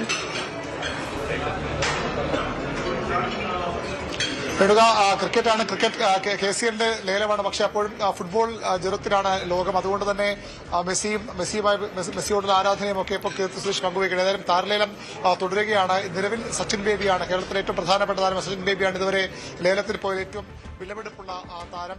കഴിഞ്ഞ തവണ കൊല്ലത്തിന് താരമായിരുന്ന സച്ചിൻ ഇത്തവണ ആരംഭിയാണ് സ്വന്തമാക്കിയത്. വിഷ്ണു വിനോദ് കഴിഞ്ഞ തവണ കൊല്ലം സീരീസിലായിരുന്നു. എന്നാൽ ഇപ്പോൾ കൊല്ലം വിഷ്ണുവിന് വേണ്ടി ബിഡ് ചെയ്തില്ല. പക്ഷേ വിഷ്ണു വിനോദ് 7.8 ലക്ഷം രൂപയ്ക്ക് ട്രിവാൻഡ്രം റോയൽസിലേക്ക് പ്രസ്ഥാന ടീമിലേക്ക് എത്തി. ടീമിലേക്ക് എത്തി. കാസർഗോഡ് നേരത്തെ 5.4 ലക്ഷം രൂപയ്ക്ക് കൊച്ചി ഉൾപ്പെട്ടിരുന്നു. വി അരുണാണ് വിവരങ്ങൾ നൽകിക്കൊണ്ടിരിക്കുന്നത്. എന്തായാലും ഫുട്ബോൾ ആവേശമാണ് ഇപ്പോഴുള്ളത്. അത് കഴിഞ്ഞാൽ ക്രിക്കറ്റ് ലീഗിന്റെ ആവേശത്തിലേക്കും പോകാം. അതിനുള്ള താരലേലമാണ് പുരോഗമിച്ചുകൊണ്ടിരിക്കുന്നത്. കോഴിക്കോട് പോലീസുകാർക്ക് നേരെ തോക്കു ചൂണ്ടിയും സ്ഫോടക വസ്തു എറിഞ്ഞും ആക്രമണം. 4 ഉദ്യോഗസ്ഥർക്ക് സാരമായി പരിക്കേറ്റു. പ്രവാസിയെ തട്ടിക്കൊണ്ടുപോയ കേസുമായി ബന്ധപ്പെട്ട അന്വേഷണത്തിനെത്തിയ പാലക്കാട് പോലീസിന് നേരെയായിരുന്നു ആക്രമണം. പാലക്കാട്ടെ പ്രവാസി വ്യവസായി മുഹമ്മദ് അലിയെ തട്ടിക്കൊണ്ടുപോയ കേസുമായി ബന്ധപ്പെട്ട അന്വേഷണത്തിനൊടുവിലാണ് കോഴിക്കോട് ജില്ലയിലെ പെരുവേലിൽ പ്രത്യേക അന്വേഷണ സംഘം എത്തിയത്. പ്രതികളെ കസ്റ്റഡിയിലെടുക്കാൻ ശ്രമിക്കുന്നതിനിടെ തോക്കു ചൂണ്ടി ആദ്യം പ്രതികൾ പോലീസിനെ ഭീഷണിപ്പെടുത്തി. പിന്നീടാണ് പന്നിപ്പടക്കം എറിഞ്ഞ് ഭീകരാന്തരീക്ഷം സൃഷ്ടിക്കുകയും ചെയ്ത് പ്രതികളുമായി പോലീസ് മൽപ്പിടുത്തത്തിൽ ഏർപ്പെടുകയും ചെയ്തു. പിന്നീട് ഈ പ്രത്യേക അന്വേഷണ സംഘം വിവരം അറിയിച്ചതനുസരിച്ച് മാവൂരിൽ നിന്നും കൂടുതൽ പോലീസ് സംഘം എത്തിയാണ് പ്രതികളെ കസ്റ്റഡിയിലെടുക്കുകയും ചെയ്ത്. പ്രതികളുമായുള്ള ഏറ്റുമുട്ടലിനിടെ ഇതിനിടെ 2 പോലീസുകാർക്ക് സാരമായി പരിക്കേൽക്കുകയും ചെയ്തതായി ഉദ്യോഗസ്ഥർ അറിയിച്ചു. ഒരു റോബറി കേസിലെ പ്രതികളാണ്. അവരെ രഹസ്യവിവരം കിട്ടി, അതിനനുസരിച്ച് ഇങ്ങോട്ട് വന്നു. ആ സമയത്ത് ഇവർ ഞങ്ങളെ ആക്രമിക്കുകയായിരുന്നു. തോക്ക് കീഴ്പ്പെടുത്താൻ നോക്കുന്ന സമയത്ത് അത് ഏറുപടക്കം എറിഞ്ഞു. കഴിഞ്ഞ വർഷമാണ് പാലക്കാട് സ്വദേശിയായ പ്രവാസി വ്യവസായി മുഹമ്മദ് അലിയെ ഒരു സംഘം തട്ടിക്കൊണ്ടുപോയത്. ഏതാണ്ട് 7 കോടി രൂപ മോചനദ്രവ്യം ആവശ്യപ്പെട്ടാണ് അദ്ദേഹത്തെ തട്ടിക്കൊണ്ടുപോയത്. അദ്ദേഹം പാലക്കാട് നിന്നും വിദേശത്തേക്ക് പോകാനായി എയർപോർട്ടിലേക്ക് പോകും വഴിയിൽ കാർ തടഞ്ഞു നിർത്തിയാണ് തട്ടിക്കൊണ്ടുപോയത്. പിന്നീട് തട്ടിക്കൊണ്ടുപോയതിനിടെ അദ്ദേഹത്തിൻ്റെ എന്ന് കരുതുന്ന ഒരു ഓഡിയോ സന്ദേശം ന്യൂസ് 18 പുറത്തുവിടുന്ന അടക്കമുള്ള സാഹചര്യമുണ്ടായി. തന്നെ കസ്റ്റഡിയിൽ ഭീഷണിപ്പെടുത്തിയാണ് പ്രതികൾ ഇത്തരത്തിലൊരു ശബ്ദ സന്ദേശം അയപ്പിച്ചതെന്ന് പിന്നീട് മുഹമ്മദ് അലി വെളിപ്പെടുത്തുകയും ചെയ്തിരുന്നു. ഈ കേസുമായി ബന്ധപ്പെട്ട് മുഹമ്മദ് അലിയുടെ ബന്ധുവടക്കമുള്ള ആളുകളാണ് അറസ്റ്റിലായത്. 12ഓളം പേരെ ഈ കേസുമായി ബന്ധപ്പെട്ട് കസ്റ്റഡിയിലെടുക്കുകയും ചെയ്തിരുന്നു. ഇതിന് പിന്നാലെയാണ് ആട് ഷമീർ അടക്കമുള്ളവരിലേക്ക് കേസന്വേഷണം നീങ്ങുകയും അവരെ പോലീസ് ഇന്നിപ്പോൾ കസ്റ്റഡിയിലെടുക്കുകയും ചെയ്തിരിക്കുന്നത്. MS അനീഷ് കുമാറാണ് വിവരങ്ങൾ നൽകിയത്. പോലീസുകാരുടെ ജോലി സമ്മർദ്ദം കുറയ്ക്കുന്നതിനുള്ള പദ്ധതികൾ സജീവ പരിഗണനയിലെന്ന് ആഭ്യന്തരമന്ത്രി രമേശ് ചെന്നിത്തല. വർഷങ്ങളായി പോലീസ് സ്റ്റേഷനുകൾക്ക് മുന്നിൽ കിടക്കുന്ന വാഹനങ്ങൾ നീക്കം ചെയ്യും. ഓഗസ്റ്റ് 15-നകം സംസ്ഥാനത്തെ എല്ലാ പോലീസ് സ്റ്റേഷനുകളും നവീകരിക്കുമെന്നും മന്ത്രി പറഞ്ഞു. കൊല്ലം കണ്ണനല്ലൂരിൽ പുതിയ പോലീസ് സ്റ്റേഷന്റെ നിർമ്മാണോദ്ഘാടനം നിർവഹിക്കുകയായിരുന്നു രമേശ് ചെന്നിത്തല. SI-മാർക്ക് ഓഗസ്റ്റ് 15 മുതൽ സ്റ്റേഷൻ ചുമതല നൽകുമെന്ന് ആഭ്യന്തരമന്ത്രി രമേശ് ചെന്നിത്തല. CI-മാർക്ക് പഴയപടി 3 സ്റ്റേഷനുകളുടെ ചുമതലയും ഉണ്ടാകും. 64 സ്റ്റേഷനുകളിൽ ഒഴികെയാകും മാറ്റം നടപ്പിലാക്കുക. ഇവിടങ്ങളിൽ CI-മാർക്ക് തന്നെയാകും SHO ചുമതല. ഇതിനു മുൻപ് പരിശീലനം പൂർത്തിയാക്കുമെന്നും ചെന്നിത്തല പറഞ്ഞു. ഇറാന് നേരെ വൻ ഭീഷണിയുമായി അമേരിക്കൻ പ്രസിഡന്റ് ഡൊണാൾഡ് ട്രംപ്. തന്നെ വധിക്കാൻ ശ്രമിച്ചാൽ ഇറാനിൽ ആ നിമിഷം ആയിരക്കണക്കിന് മിസൈലുകൾ പതിക്കുമെന്ന് ട്രംപ് ട്രൂത്ത് സോഷ്യലിൽ കുറിച്ചു. ഇതിനുള്ള നിർദ്ദേശം നേരത്തെ തന്നെ നൽകിയിട്ടുണ്ടെന്നും US സൈന്യം ഇറാനെ നശിപ്പിച്ച് ചാമ്പലാക്കുമെന്നും ട്രംപ് മുന്നറിയിപ്പ് നൽകി. അള്ളാഹുവിന് സ്തുതിയെന്ന് പറഞ്ഞുകൊണ്ടാണ് അദ്ദേഹം തന്റെ പോസ്റ്റ് ഉപസംഹരിക്കുന്നത്. കഴിഞ്ഞ ദിവസം ഇറാൻ ട്രംപിനെ വധിക്കാൻ പദ്ധതിയിട്ടിരുന്നതായുള്ള രഹസ്യ വിവരം ഇസ്രയേൽ US കൈമാറിയിരുന്നു. ആറന്മുള വിമാനത്താവളത്തിനെ സംബന്ധിച്ച് സർക്കാർ തലങ്ങളിൽ തീരുമാനങ്ങളൊന്നും എടുത്തിട്ടില്ല എന്ന് ഉന്നത വിദ്യാഭ്യാസ മന്ത്രി റോജി M. ജോൺ. പദ്ധതിയെക്കുറിച്ച് ചർച്ച ചെയ്തിട്ടില്ല. സ്വകാര്യ വ്യക്തി ഡ്രോൺ പറത്തിയതിൽ സർക്കാർ ഉത്തരവാദിയല്ലെന്നും മന്ത്രി പറഞ്ഞു. വിഴിഞ്ഞം ഓഹരി കൈമാറ്റവുമായി ബന്ധപ്പെട്ട് CPM-നുള്ളിൽ അഭിപ്രായ ഭിന്നതയില്ലെന്ന് സംസ്ഥാന സെക്രട്ടറി MV ഗോവിന്ദൻ. 25% വിഹിതം വിൽക്കുന്നതിന് സംസ്ഥാന സർക്കാരിന്റെ മുൻകൂർ അനുവാദം ആവശ്യമാണെന്ന് പാർട്ടി ഒറ്റക്കെട്ടായി ചൂണ്ടിക്കാണിക്കുന്നുണ്ട്. ഇത് വാങ്ങാതെ സെബിയെ സമീപിച്ചത് എന്തടിസ്ഥാനത്തിലാണെന്നാണ് തങ്ങൾക്കറിയേണ്ടത്. രാഹുൽ ഗാന്ധിക്കും മറുപടി പറയാൻ ഉത്തരവാദിത്തമുണ്ടെന്ന് ഗോവിന്ദൻ പറഞ്ഞു. കണ്ണൂർ ചാലോട് വാഹനാപകടത്തിൽ 4 മരണം. കാർ മരത്തിലിടിച്ചാണ് അപകടമുണ്ടായത്. ഒരാൾക്ക് ഗുരുതരമായി പരിക്കേറ്റു. ഇടിയുടെ ആഘാതത്തിൽ കാർ പൂർണ്ണമായും തകർന്നു. കണ്ണൂർ ചാലോട് കുമ്പത്ത് കാർ നിയന്ത്രണം വിട്ട് മരത്തിലിടിച്ച് കാർ യാത്രക്കാരായ 4 പേർക്ക് ദാരുണാന്ത്യം. കണ്ണൂർ അലവിൽ സ്വദേശി ഷാൻ സിറാജ്, കാഞ്ഞങ്ങാട് സ്വദേശി റിസ്വാൻ, ഹൈദരാബാദ് സ്വദേശി ഹർഷ്, UP സ്വദേശി പരം ഛേത്രി എന്നിവരാണ് മരിച്ചത്. ഗുരുതരമായി പരിക്കേറ്റ തൃശൂർ സ്വദേശി ആദിത്യ കൃഷ്ണദേവിനെ കണ്ണൂരിലെ സ്വകാര്യ ആശുപത്രിയിൽ പ്രവേശിപ്പിച്ചു. വെള്ളിയാഴ്ച രാത്രി 11:10 അപകടം. ബംഗളൂരുവിൽ ജോലി ചെയ്യുകയായിരുന്ന ഇവരെല്ലാം വിവാഹത്തിൽ പങ്കെടുക്കാൻ കാറിൽ കണ്ണൂരിലേക്ക് പുറപ്പെട്ടതായിരുന്നു. യാത്രക്കിടെയാണ് നിയന്ത്രണം വിട്ട കാർ മരത്തിലിടിച്ചത്. അപകടത്തിൽ കാറിന് തീപിടിച്ചതായും ദൃക്സാക്ഷികൾ പറഞ്ഞു.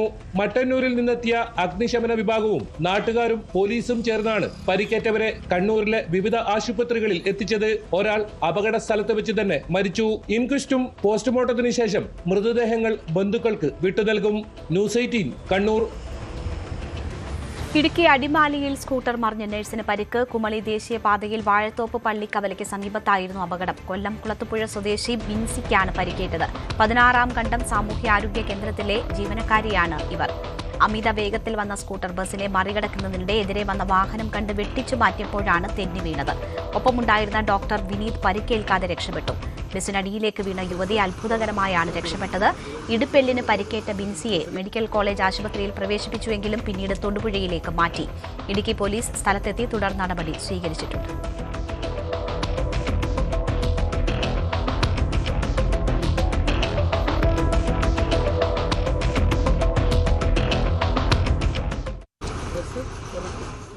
കോഴിക്കോട് പാലക്കാട് ഗ്രീൻഫീൽഡ് ഹൈവേക്കായി സ്ഥലം ഏറ്റെടുത്ത് പണം കൈമാറി വർഷം കഴിഞ്ഞിട്ടും ഹൈവേയുടെ നിർമ്മാണം തുടങ്ങാത്തതിനെതിരെ Malappuram M P E T Muhammad Basheer.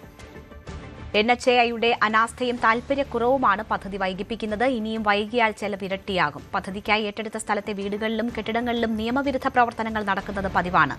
NHAIക്ക് വിട്ടുകൊടുത്തതുകൊണ്ട് പ്രദേശവാസികൾക്ക് ഇടപെടാനും കഴിയുന്നില്ല. പദ്ധതി എത്രയും വേഗം പ്രാവർത്തികമാക്കാൻ സംസ്ഥാന സർക്കാർ സമ്മർദ്ദം ചെലുത്തണമെന്ന് ഇ ടി മുഹമ്മദ് ബഷീർ ആവശ്യപ്പെട്ടു. Malappuram MP Shri E T Muhammad ബഷീറാണ് നമ്മോടൊപ്പം ചേരുന്നത്. ബഷീർക്ക, ഇപ്പോൾ ഗ്രീൻഫീൽഡ് ഹൈവേയുടെ ഒരു വിഷയം അതങ്ങ് വളരെ ഗൗരവത്തിൽ തന്നെ മന്ത്രിതലത്തിലും ഉന്നയിച്ചു കഴിഞ്ഞല്ലോ. എന്താണ് നിലവിൽ അതിൻ്റെ ഒരു സ്റ്റാറ്റസ്? അതിൻ്റെ നിലവിലെ സ്റ്റാറ്റസ് എന്നുള്ള ചോദ്യത്തിൻ്റെ മറുപടി ശരിക്ക് നാഷണൽ ഹൈവേ അതോറിറ്റി ബന്ധപ്പെട്ടവരും പറയേണ്ട. അതിപ്പോൾ പറയുന്നില്ല എന്നാണ് ഏറ്റവും വലിയ പ്രശ്നം. ഇതെന്ന് പറയുന്നത് വളരെ വലിയ പ്രതീക്ഷയോട് കൂടി കൊണ്ടുവന്ന ഒരു പ്രോജക്റ്റാണ്. സാധാരണ ഇപ്പോൾ NHന്റെ ഒരു ഇത് കിട്ടുകയാണെന്ന് പറഞ്ഞാൽ ആളൊക്കെ വലിയ ആവേശമാണ്. അങ്ങനെയാണ് ഇവിടെ വന്നത്. കോമ്പൻസേഷൻ റേറ്റ് എല്ലാം തീരുമാനിച്ച് അതിൻ്റെ പ്രവർത്തനം നടത്തി. അപ്പോൾ ഇതിൽ കോഴിക്കോട്, മലപ്പുറം, പിന്നെ പാലക്കാട് ഈ 3 ജില്ലകളിലെ ഏരിയ കൂടെ കടന്നു പോകുന്നതാണ്. ഇതിൽ മലപ്പുറത്തിൻ്റെത് ഏതാണ്ട് 100% തന്നെ എക്കോസിസ്റ്റം നടപടി പൂർത്തിയായി. ഈ പാലക്കാട് 70 മുതൽ 80 വരെയുള്ള %, ബാക്കി ഏത് സമയത്തും ചെയ്യാവുന്ന കാര്യമുള്ളൂ. കോഴിക്കോടും ഏറെക്കുറെ ഇതാകും. അപ്പോൾ അതിന് പൈസ കൊടുത്തു, പൊസഷൻ എടുത്തു. പക്ഷേ പൈസ ഇതെടുത്ത് നമ്മുടെ കയ്യിലുള്ള ഭൂമി, ഈ ഭൂമി അവിടെ കെട്ടിടങ്ങളുണ്ടായിരുന്നു, മറ്റു പലതുണ്ടല്ലോ. സർക്കാരിൻ്റെത് എന്ന് പറഞ്ഞാൽ സർക്കാർ കാര്യം അങ്ങനെയാണെന്നുള്ളൊരു നിലയിൽ വന്ന് പല നിലയിലുള്ള ആൻറ്റി സോഷ്യൽ എലിമെൻസൊക്കെ തന്നെ അത് ഒക്യുപ്പൈ ചെയ്യുന്ന സ്ഥിതി വരെ വന്നു. ധാരാളം വാർത്തകൾ നിങ്ങളൊക്കെ തന്നെ റിപ്പോർട്ട് ചെയ്ത് വന്നതാണ്. 121 കിലോമീറ്ററാണെന്നാണ് എൻ്റെ ഓർമ്മ. ഈ 121 കിലോമീറ്റർ ഇത്രയും സ്വത്ത് നമ്മുടെ കൈവശം ഉണ്ടായിട്ട് അതിൻ്റെ പ്രധാന കടമ്പ കടന്നിട്ടും അത് നിർമ്മാണ ഘട്ടത്തിലേക്ക് പോയിട്ടില്ല എന്നത് വളരെ ഖേദകരമായ കാര്യമാണ്. ഇത് കഴിഞ്ഞ സെഷനിൽ തന്നെ പല ഘട്ടങ്ങളായിട്ട് ഞാനും ഉന്നയിച്ചിരുന്നു. പോരാത്തതിന് നമ്മുടെ കേരളത്തിലെ ഈ ഏരിയയിലുള്ള MP-മാരൊക്കെ തന്നെ ഈ കാര്യം സജീവമായിട്ട് ഉന്നയിച്ചു. അപ്പം CM വിളിച്ചു കൂട്ടി ഇന്നലത്തെ യോഗത്തിൽ ഞാനത് വളരെ ഗൗരവമായിട്ട് അത് ഉന്നയിച്ചു. അതിൽ ഓരോ ബജറ്റിനും വെവ്വേറെ എടുത്ത് സംസാരിച്ച സംഗതിയിൽ ഈ നാഷണൽ ഹൈവേൻ്റെ കാര്യമാണ് ഏറ്റവും അധികം എടുത്തത്. നമ്മളത് മാത്രമല്ല NHAI ആയിട്ട് ബന്ധപ്പെട്ട മറ്റ് സംഗതികളുമുണ്ട്. അപ്പോൾ ഇത് സാവകാശം കിട്ടിയപ്പോൾ അത് സംസാരിച്ചു. CM അത് വളരെ കൺവീൻസ് ചെയ്യും. ഞാൻ പറഞ്ഞ ഒരേ ഒരു കാര്യം, നിങ്ങൾ ഒരു ഹൈ ലെവൽ മീറ്റിംഗ് CM തന്നെ നിർദ്ദേശം കൊടുത്ത് അതിൻ്റെ മോണിറ്ററിങ് അടക്കം നടത്താൻ പറ്റുന്ന വിധത്തിൽ ഒരു സംവിധാനം ഉണ്ടാക്കണമെന്ന് പറഞ്ഞപ്പോൾ അത് CM വളരെ കൺവിൻസിംഗ് ആയി. അതിനാവശ്യമായ എല്ലാ നടപടിയും സ്വീകരിക്കാം. ഉന്നതതല യോഗം ഉടനെ തന്നെ വിളിച്ചു കൂട്ടി ഇതിൻ്റെ പ്രവർത്തനം പുനരാരംഭിക്കുന്നതിന് വേണ്ടിയുള്ള കാര്യം ചെയ്യാവുന്നത്. മാത്രമല്ല ഇതിൽ വേറൊരു സംഗതിയുണ്ട്. ഇത് നീണ്ടുപോയിരുന്നാലും ഇതിൻ്റെ എസ്കലേഷൻ കോസ്റ്റ് വെച്ച് നോക്കുന്ന സമയത്ത് നമ്മൾ കണ്ട എസ്റ്റിമേറ്റ് ആയിരിക്കില്ല. കുറച്ചുകൂടി റിവൈസ് ചെയ്ത് വന്നാൽ അതിന് പിന്നെയും കുറേ കടമകൾ കിടക്കാനുണ്ടോ. അങ്ങനെ ഏതായാലും കൊണ്ടുവന്നിട്ടുണ്ട് സജീവമായിട്ട്. ഞങ്ങളിപ്പോൾ നാളെ പോവുകയാണ്. 20-ാം തീയതി പിന്നെ പാർലമെൻറ്റ് തുടങ്ങുകയാണ്. ആ പാർലമെൻറ്റ് സെഷനിലും തീർച്ചയായിട്ടും ഇവിടുത്തെ പ്രത്യേകിച്ച് ഈ ഏരിയയിലെ MP-മാരെ അവരും കൂടി കൂട്ടി യോജിപ്പിച്ച് ഞങ്ങൾ കൂട്ടായിട്ട് മിനിസ്റ്റർ കാണാനും മറ്റു കാര്യങ്ങൾ ഇതിൻ്റെ ഡെവലപ്മെൻറ്റ് കൂടി വിശദീകരിക്കാനൊക്കെ തന്നെ സ്ഥലം കൂടുതൽ ഏറ്റെടുക്കാനുള്ളതുകൊണ്ടാണോ, അലൈൻമെൻറ്റ് മാറിയതുകൊണ്ടാണോ? പറയുന്നില്ല, അലൈൻമെൻറ്റ് ഇങ്ങനെ കേൾക്കുന്നേ ഉള്ളൂ. അത് ഞാൻ ഇന്നലെ പറഞ്ഞു, എൻ്റെ സ്പീച്ച് ഇതിലുണ്ട്. എന്താണ് ഇതിൻ്റെ യഥാർത്ഥ ഇഷ്യൂ എന്ന് അവർ പറയണമല്ലോ. അതല്ലാതെ അതൊരു എന്താ പറയുക, ഒരു മൂടി വെച്ച സ്വഭാവത്തിലുള്ള ഒരു സമീപന രീതിയാണ് ആ കാര്യത്തിൽ കാണുന്നത്. അതെ, നാഷണൽ ഹൈവേ അതോറിറ്റി കാണിക്കുന്നത്. പദ്ധതിക്കായി ഭൂമിയും കെട്ടിടവും ഒക്കെ വിട്ടു നൽകിയതിന് പണം കിട്ടിയെങ്കിലും ഭൂമി നൽകിയവർ നേരിടുന്ന പ്രതിസന്ധി മറ്റൊന്നാണ്. കെട്ടിടങ്ങൾ നിയമവിരുദ്ധ പ്രവർത്തനങ്ങൾക്ക് പലരും ദുരുപയോഗം ചെയ്യുന്നുണ്ട്. ഇത് തടയാനാകുന്നില്ല. പദ്ധതിക്കായി വിട്ടുകൊടുത്ത ഭൂമിയിൽ നിർമ്മാണം തുടങ്ങാത്തതിനാൽ തൊട്ടടുത്ത പ്രദേശവും ഒന്നും ചെയ്യാനാകാത്ത അവസ്ഥയിലാണ്. കൂടുതൽ ഭൂമി ഏറ്റെടുക്കുമെന്ന അഭ്യൂഹവും ശക്തമാണ്. എത്രയും വേഗം പദ്ധതി യാഥാർത്ഥ്യമാക്കാൻ സർക്കാർ ഇടപെടണമെന്നാണ് ഭൂമി നൽകിയവർ ആവശ്യപ്പെടുന്നത്. നിലവിൽ നാട്ടുകാർക്ക് എല്ലാവർക്കും ബുദ്ധിമുട്ടാണ്. നമുക്കും ബുദ്ധിമുട്ടുണ്ട്, നാട്ടിലെ ആൾക്കാർക്കൊക്കെ ബുദ്ധിമുട്ടുണ്ട്. സാമൂഹിക ദ്രോഹികൾ നിരന്തരം മൈഞ്ഞാടിക്കൊണ്ടിരിക്കുകയാണ്. ഈ പ്രദേശവാസികൾക്കും എല്ലാവർക്കും വളരെയധികം പ്രയാസം കൊണ്ടുണ്ട്. ഇതെപ്പോൾ തീരും എന്താവും ആർക്കും ഒരു പിടുത്തില്ല. കുറച്ച് ആൾക്കാർക്ക് പൈസ കിട്ടിയിട്ടുണ്ട്, ഇനി പൈസ കിട്ടാനുള്ളവരുണ്ട്, കിട്ടാതെ അങ്ങനെ പകുതി കാറ്റഗറിയിലൊക്കെ വ്യത്യാസം വന്ന് കിടക്കുന്ന പല പൈസയും പെൻഡിങ് കിടക്കുന്നുണ്ട്. ഒന്നാമത് ഇതിൻ്റെ DPR ക്യാൻസലായി പോയിട്ടുണ്ട്. സമയം കഴിഞ്ഞപ്പോൾ അതിൻ്റെ ഒരു സമയം 1 വർഷമാണെന്ന് തോന്നുന്നു DPRയുടെ കാലാവധി. അത് കഴിഞ്ഞപ്പോൾ അത് ക്യാൻസലായി. പുതിയ DPR തയ്യാറായിട്ട് ബാക്കി കാര്യങ്ങൾ നടക്കുള്ളൂ എന്നാണ് പാലക്കാട് നിന്നും മഞ്ചേരി എന്നൊക്കെ പറയുന്നത്. എസ്റ്റിമേഷൻ പിന്നെയും കൂടും. എസ്റ്റിമേഷൻ പിന്നെയും കൂടും എന്നൊക്കെ പറയുന്നുണ്ട്. ഇപ്പോൾ ഇതിന് എക്സിറ്റ് എൻട്രൻസ് ഒക്കെ പല സ്ഥലങ്ങളിലും വരുമ്പം അതിന് പുതിയ DPRൽ പുതിയ എസ്റ്റിമേറ്റ് വരുന്നു. കൂടുതൽ ഏറ്റെടുക്കുന്ന ആലോചന. അതെ, പുതിയ ഏറ്റെടുക്കുന്ന അങ്ങനെ പറയുന്നുണ്ട്. കൃത്യമായിട്ടുള്ള ഔദ്യോഗികമായിട്ട് ഇപ്പോൾ മഞ്ചേരിയിലെ ഓഫീസിലുള്ള ആളുകൾക്ക് അറിയില്ല, പാലക്കാട് ഓഫീസിലുള്ള ആളുകൾക്ക് അറിയില്ല. എല്ലാവരും പറയുന്നത് DPR പുതിയത് വന്നെങ്കിലേ ബാക്കി കാര്യങ്ങളൊക്കെ അറിയുള്ളൂ എന്നാണ് പറയുന്നത്. ഗവൺമെൻറ് ഏറ്റെടുത്ത് അതോടുകൂടി പിന്നെ എന്തുണ്ട്, അവരിപ്പോൾ ഒരു ഉത്തരവാദിത്വം ഇല്ലാത്ത നിലക്ക് അത് നിൽക്കണം ഇപ്പോൾ ഇവിടെ. അപ്പോൾ അതുകൊണ്ട് ഇത് ഫോറസ്റ്റ് ഏരിയ മാതിരി ആയി വരിക, കാടൊക്കെ നിറഞ്ഞ്. അതുപോലെ ഈ വീടുകൾക്കൊന്നും ഡോറും കാര്യം ഇല്ലാത്തത് കൊണ്ട് എന്താ വെച്ചാൽ പിന്നെ വന്യമൃഗങ്ങളൊക്കെ കയറി കൂടുണ്ട്. പിന്നെ അനാശ്വാസ കാര്യങ്ങളൊക്കെ അതും ആൾ മനസ്സിലാതാക്കല്ലേ. അപ്പോൾ ഈ കാര്യങ്ങളൊക്കെ എന്താ വെച്ചാൽ ഇത് ഗവൺമെൻറ് ഏറ്റെടുത്തുമ്പോൾ ഇത് ഗവൺമെൻറ് അവരത് ഇതിപ്പം ഗവൺമെൻറ്റിൻ്റെയും അല്ല ജനങ്ങളുടെയും അല്ലാത്ത രൂപത്തിലാണ് നിൽക്കുന്നത്. ഒരു ഉത്തരവാദിത്വം ഗവൺമെൻറ് ഏറ്റെടുത്ത് ഇത്തിരി കോടികൾ ഇവിടെ മുടങ്ങി കിടക്കുകയാണ്. ആ മുടങ്ങി കിടക്കണ മുതൽ അവരുടേതായിട്ട് ഏറ്റെടുക്കണം. ആ ഏൽപ്പിന് പൈസ കൊടുത്ത് ജനങ്ങൾക്ക് പൈസ മാത്രമേ കൊടുത്തിട്ടുള്ളൂ. പക്ഷേ ഇത് ഗവൺമെൻറ് അവിടെ ഏറ്റെടുത്തിട്ട് ഇത് നമ്മളെ ഭൂമിയാണ് എന്നുള്ളത് അന്യോന്യം അടയാളപ്പെടുത്തി അവിടെ പോയിട്ടുള്ളൂ. പക്ഷെ ഇതൊക്കെ ഒന്ന് മുറിച്ച് വേറിലൊക്കെ ആക്കി ഈ കാടൊക്കെ പോകുമ്പോഴേ ഇവിടുന്ന് വന്യമൃഗങ്ങളൊക്കെ ഒഴിഞ്ഞു പോകുള്ളൂ. ഇങ്ങനത്തെ ഒരു കുറുക്കനും നായ അതുപോലെ പന്നി ഇത് നിറഞ്ഞു കിടക്കുക. മറ്റുള്ള സ്ഥലത്ത് കൃഷി പോലും ചെയ്യാൻ വയ്യ. NCP പിളർപ്പിന് പിന്നാലെ ശക്തി തെളിയിക്കാൻ AK ശശീന്ദ്രൻ വിഭാഗം കൊച്ചിയിൽ ഇന്ന് പാർട്ടി ജനറൽ ബോഡി വിളിച്ചു ചേർത്തു. 80% പ്രവർത്തകരും പങ്കെടുക്കുമെന്ന് കഴിഞ്ഞ ദിവസം AK ശശീന്ദ്രൻ അവകാശപ്പെട്ടിരുന്നു. PM സുരേഷ് ബാബുവിനെ റബ്ബർ സ്റ്റാമ്പ് പ്രസിഡന്റാക്കി PC ചാക്കോ മാറ്റിയെന്നും ആരോപണമുയർന്നു. NCP കേരള ഘടകത്തിലാണ് വലിയ പിളർപ്പിലേക്ക് കടന്നിരിക്കുന്നത്. നേരത്തെ തന്നെ PC ചാക്കോ പക്ഷം PM സുരേഷ് ബാബുവിനെ പ്രസിഡന്റ് ആക്കിക്കൊണ്ട് NCP പിളർന്നിരിക്കുന്നുവെന്ന് പറയുന്ന സാഹചര്യമുണ്ടായി. അതിന് പിന്നാലെയാണ് AK ശശീന്ദ്രനും കുട്ടനാട് മുൻ MLA ആയിരുന്ന തോമസ് K തോമസും ചേർന്നുകൊണ്ട് NCP മറ്റൊരു പാർട്ടിയായി പ്രഖ്യാപിച്ചിരിക്കുന്നു. ഞങ്ങൾ 2 ഗ്രൂപ്പായി എന്ന് അവകാശപ്പെടുകയും ചെയ്തിരിക്കുന്നത്. ഒപ്പം ഈ കോൺഗ്രസ് എസിന്റെ കടന്നപ്പള്ളി രാമചന്ദ്രന്റെ കോൺഗ്രസ് എസുമായി ലയിക്കുകയാണ് AK ശശീന്ദ്രൻ വിഭാഗം. ഇവർ പറയുന്ന വിശദീകരണം തങ്ങൾ ഇപ്പോഴും ഇടതുപക്ഷത്തിനോടൊപ്പം തന്നെയാണ്. അതിന്റെ ഭാഗമായിട്ടാണ് അത് കുറച്ചുകൂടി ഊട്ടി ഉറപ്പിക്കുന്നതിന് വേണ്ടിയിട്ടാണ് ഈ കോൺഗ്രസ് എസുമായിട്ടുള്ള ലയനം എന്നാണ് വ്യക്തമാക്കുന്നത്. കേന്ദ്രവുമായി BJPയുമായി NCP സഖ്യം ചേർന്നിരിക്കുന്നു. അതുമായി തങ്ങൾക്ക് മുന്നോട്ട് പോകാൻ കഴിയില്ല. അത്തരത്തിലുള്ള സഖ്യമാണ് കേരളത്തിലെ തോൽവിക്ക് കാരണമെന്നാണ് AK ശശീന്ദ്രനും തോമസ് K തോമസും വ്യക്തമാക്കിയിരിക്കുന്നത്. പക്ഷെ PC ചാക്കോ പറയുന്നത് തങ്ങളാണ് യഥാർത്ഥ NCP കേരള ഘടകം, മറ്റവർക്ക് ചിഹ്നം നൽകുവാൻ അനുവദിക്കില്ല, അതിനുവേണ്ടി നിയമ പോരാട്ടവുമായി പോകാനാണ് PC ചാക്കോ പക്ഷം തീരുമാനിച്ചിരിക്കുകയും ചെയ്യുന്നത്. എന്തായാലും വലിയ തോൽവിയായിരുന്നു ഈ കഴിഞ്ഞ തിരഞ്ഞെടുപ്പിൽ NCPക്ക് ഏറ്റത്. അതുകൊണ്ട് തന്നെ ഈ BJPയുമായുള്ള സഖ്യമാണ് ഇവിടുത്തെ തോൽവിക്ക് കാരണം എന്നൊരു വിശദീകരണമാണ് ഇവർ നൽകുകയും ചെയ്യുന്നത്. ഒപ്പം ഈ സുരേഷ് ബാബുവിനെ ഒരു സ്റ്റാമ്പാക്കി, പ്രസിഡന്റ് എന്ന നിലയിൽ സ്റ്റാമ്പാക്കി മാറ്റുകയായിരുന്നു PC ചാക്കോ എന്നാണ് ആരോപണം. ഒപ്പം BJPയുമായി കൈകോർക്കാനുള്ള കേരളത്തിന്റെ തീരുമാനത്തെയാണ്, അതായത് NCPയുടെ കേരള ഘടകത്തിന്റെ തീരുമാനമാണ്, അതുമായി ഒന്നിച്ചു പോകാൻ കഴിയില്ല എന്നാണ് AK ശശീന്ദ്രൻ വിഭാഗം ആവശ്യപ്പെടുന്നത്. ഏതായാലും കൊച്ചിയിൽ വലിയൊരു യോഗമാണ് അവർ സംഘടിപ്പിച്ചിരിക്കുന്നത്. 80%-ഓളം NCP പ്രവർത്തകരും എത്തുമെന്നാണ് AK ശശീന്ദ്രന്റെ അവകാശവാദവും. കോറോ ഹെൽത്തിന് പിന്നാലെ കൂട്ടപ്പിരിച്ചുവിടലുമായി കൊച്ചി ആസ്ഥാനമായ ടാൾറോപ്പ്. ശമ്പളവും ജോലിയുമില്ലാതെ 300ഓളം ജീവനക്കാരാണ് പ്രതിസന്ധിയിലായിരിക്കുന്നത്. AI മൂലം കമ്പനി പൂട്ടുകയാണെന്നാണ് ഉടമകളുടെ വിശദീകരണം. ജോലി നഷ്ടപ്പെട്ടവർ പ്രതിഷേധവുമായി രംഗത്തെത്തി. ഒക്ടോബറോടെ ആനുകൂല്യങ്ങൾ നൽകുമെന്നാണ് കമ്പനി അധികൃതർ പറയുന്നത്. കൊച്ചി ആസ്ഥാനമായി പ്രവർത്തിക്കുന്ന ടാൾഡ്രോപ്പ് എന്ന കമ്പനിയിലെ ജീവനക്കാരാണ് ശമ്പളം ലഭിക്കാത്തതിനെ തുടർന്ന് പ്രതിഷേധവുമായി തെരുവിലിറങ്ങിയിരിക്കുന്നത്. 6 മുതൽ 11 മാസം വരെയുള്ള ശമ്പളം ഇപ്പോഴും കിട്ടാനുണ്ട്. ജീവനക്കാരോട് പല ആവർത്തി അവധി പറഞ്ഞു, അവർ അത് സഹിച്ചു. പക്ഷെ ഇപ്പോൾ കമ്പനി പറയുന്നത് വീണ്ടും കാത്തിരിക്കണം എന്നുള്ളതാണ്. പക്ഷേ വലിയ പ്രതിസന്ധിയിലാണ് ജീവനക്കാർ. കുടുംബം പോലും പുലർത്താൻ കഴിയാത്തൊരവസ്ഥയാണെന്നാണ് ഇവർ പറയുന്നത്.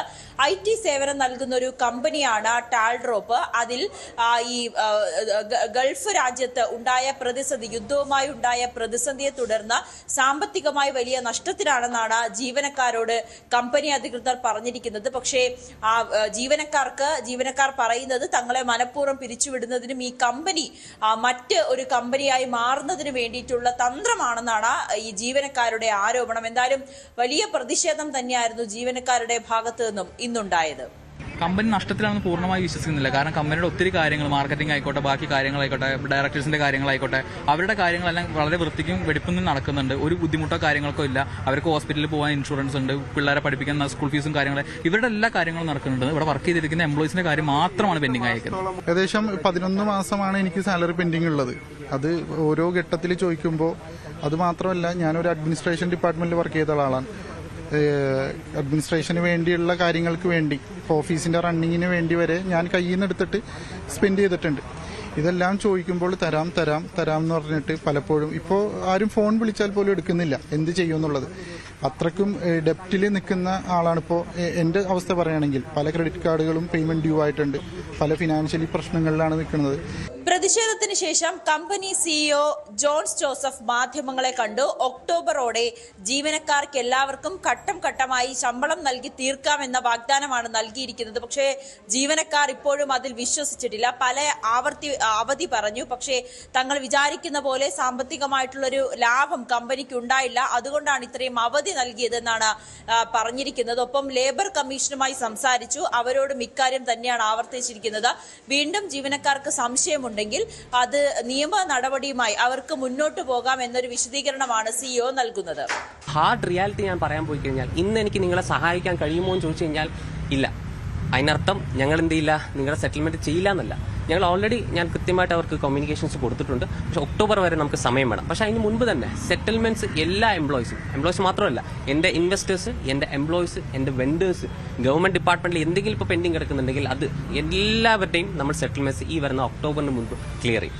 എന്തായാലും കൊച്ചിയിലെ കോറ ഹെൽത്ത് സ്ഥാപനത്തിന് കൂട്ടപ്പിരിച്ചുവിടൽ നടത്തിയതും വലിയ വിവാദമായിരുന്നു. അതിന് പിന്നാലെയാണ് ഈ സ്ഥാപനവും ജീവനക്കാരും പ്രതിഷേധവുമായി രംഗത്തെത്തിയിരിക്കുന്നത്. എന്തായാലും കമ്പനി ഉടനെ തന്നെ പ്രശ്നങ്ങൾ പരിഹരിക്കും.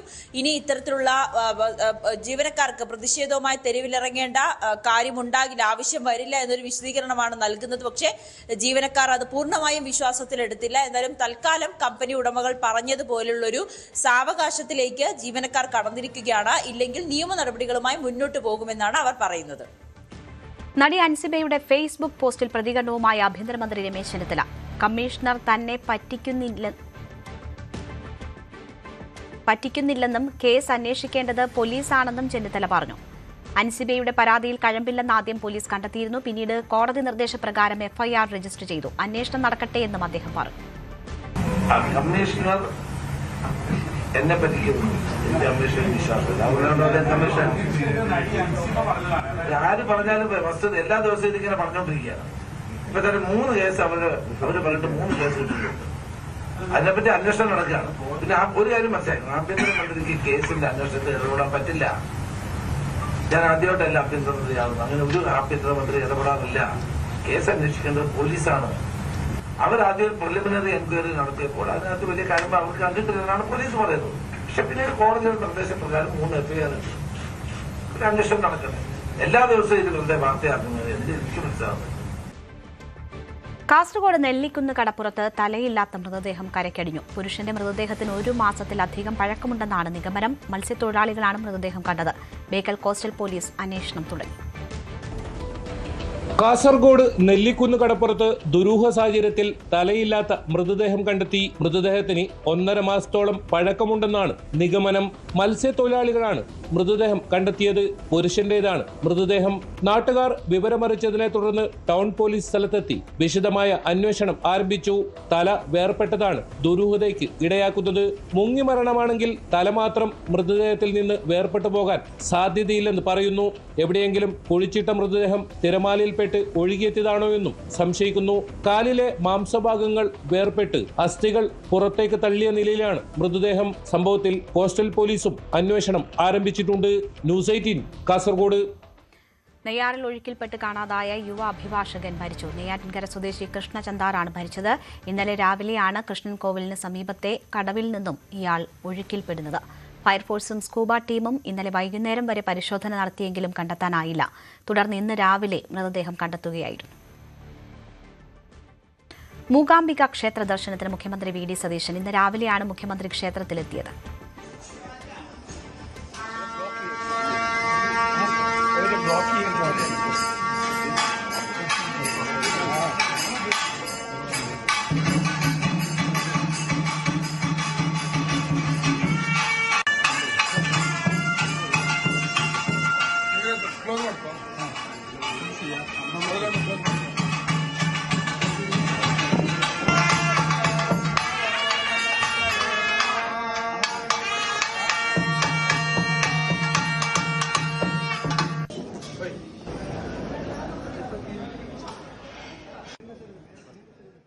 കൈവശരേഖയും വനാവകാശ രേഖയും ഉണ്ടെങ്കിലും ഭൂമിക്ക് പട്ടയം എന്ന സ്വപ്നം ഇനിയും അകലെയാണ് ഇടുക്കി പീരുമേട് പ്ലാക്കത്തടം നിവാസികൾക്ക്. ഭൂമിക്ക് പട്ടയം ലഭിക്കാത്തതിനാൽ കുട്ടികളുടെ വിദ്യാഭ്യാസത്തിനോ കൃഷിക്കോ ബാങ്ക് വായ്പ പോലും എടുക്കാൻ കഴിയുന്നുമില്ല.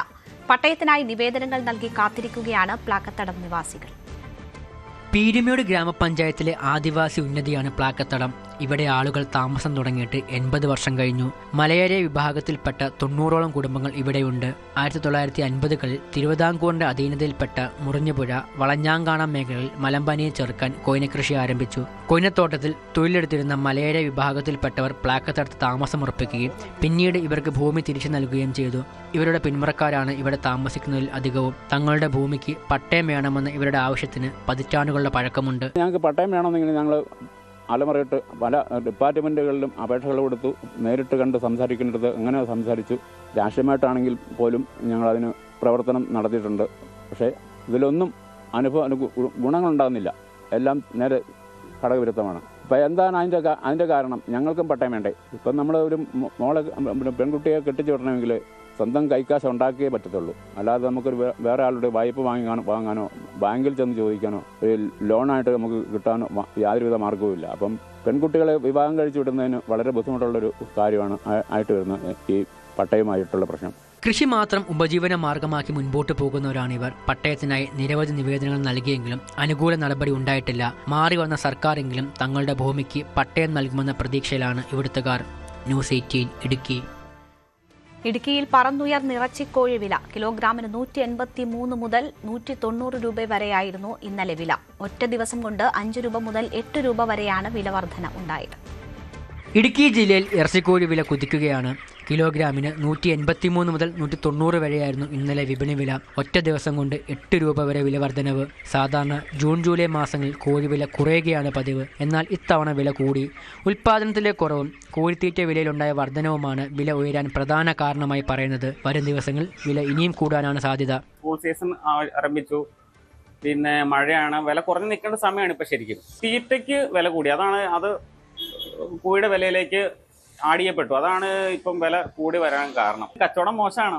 വില ഇങ്ങനെ നിൽക്കുമ്പോൾ കച്ചവടം മോശമാവും. കോഴിവില ഉയർന്നതോടെ പലയിടത്തും കച്ചവടം ഗണ്യമായി കുറഞ്ഞിട്ടുണ്ട്. വില വർധനവ് ഹോട്ടലുകൾക്കും തിരിച്ചടിയായിട്ടുണ്ട്. നിലവിലെ സാഹചര്യത്തിൽ ചിക്കൻ വിഭവങ്ങൾക്ക് വില വർദ്ധിപ്പിക്കേണ്ടി വരുമെന്നാണ് ഹോട്ടൽ ഉടമകൾ പറയുന്നത്.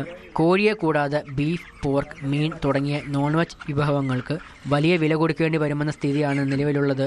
വില നിയന്ത്രിക്കാൻ സർക്കാർ ഇടപെടൽ വേണമെന്ന ആവശ്യവും ഉയരുന്നുണ്ട്. ന്യൂസ് 18 ഇടുക്കി. ഇനി ക്വാർട്ടർ പോരാട്ടങ്ങൾ in association with Mehtar Eagle FC Kerala.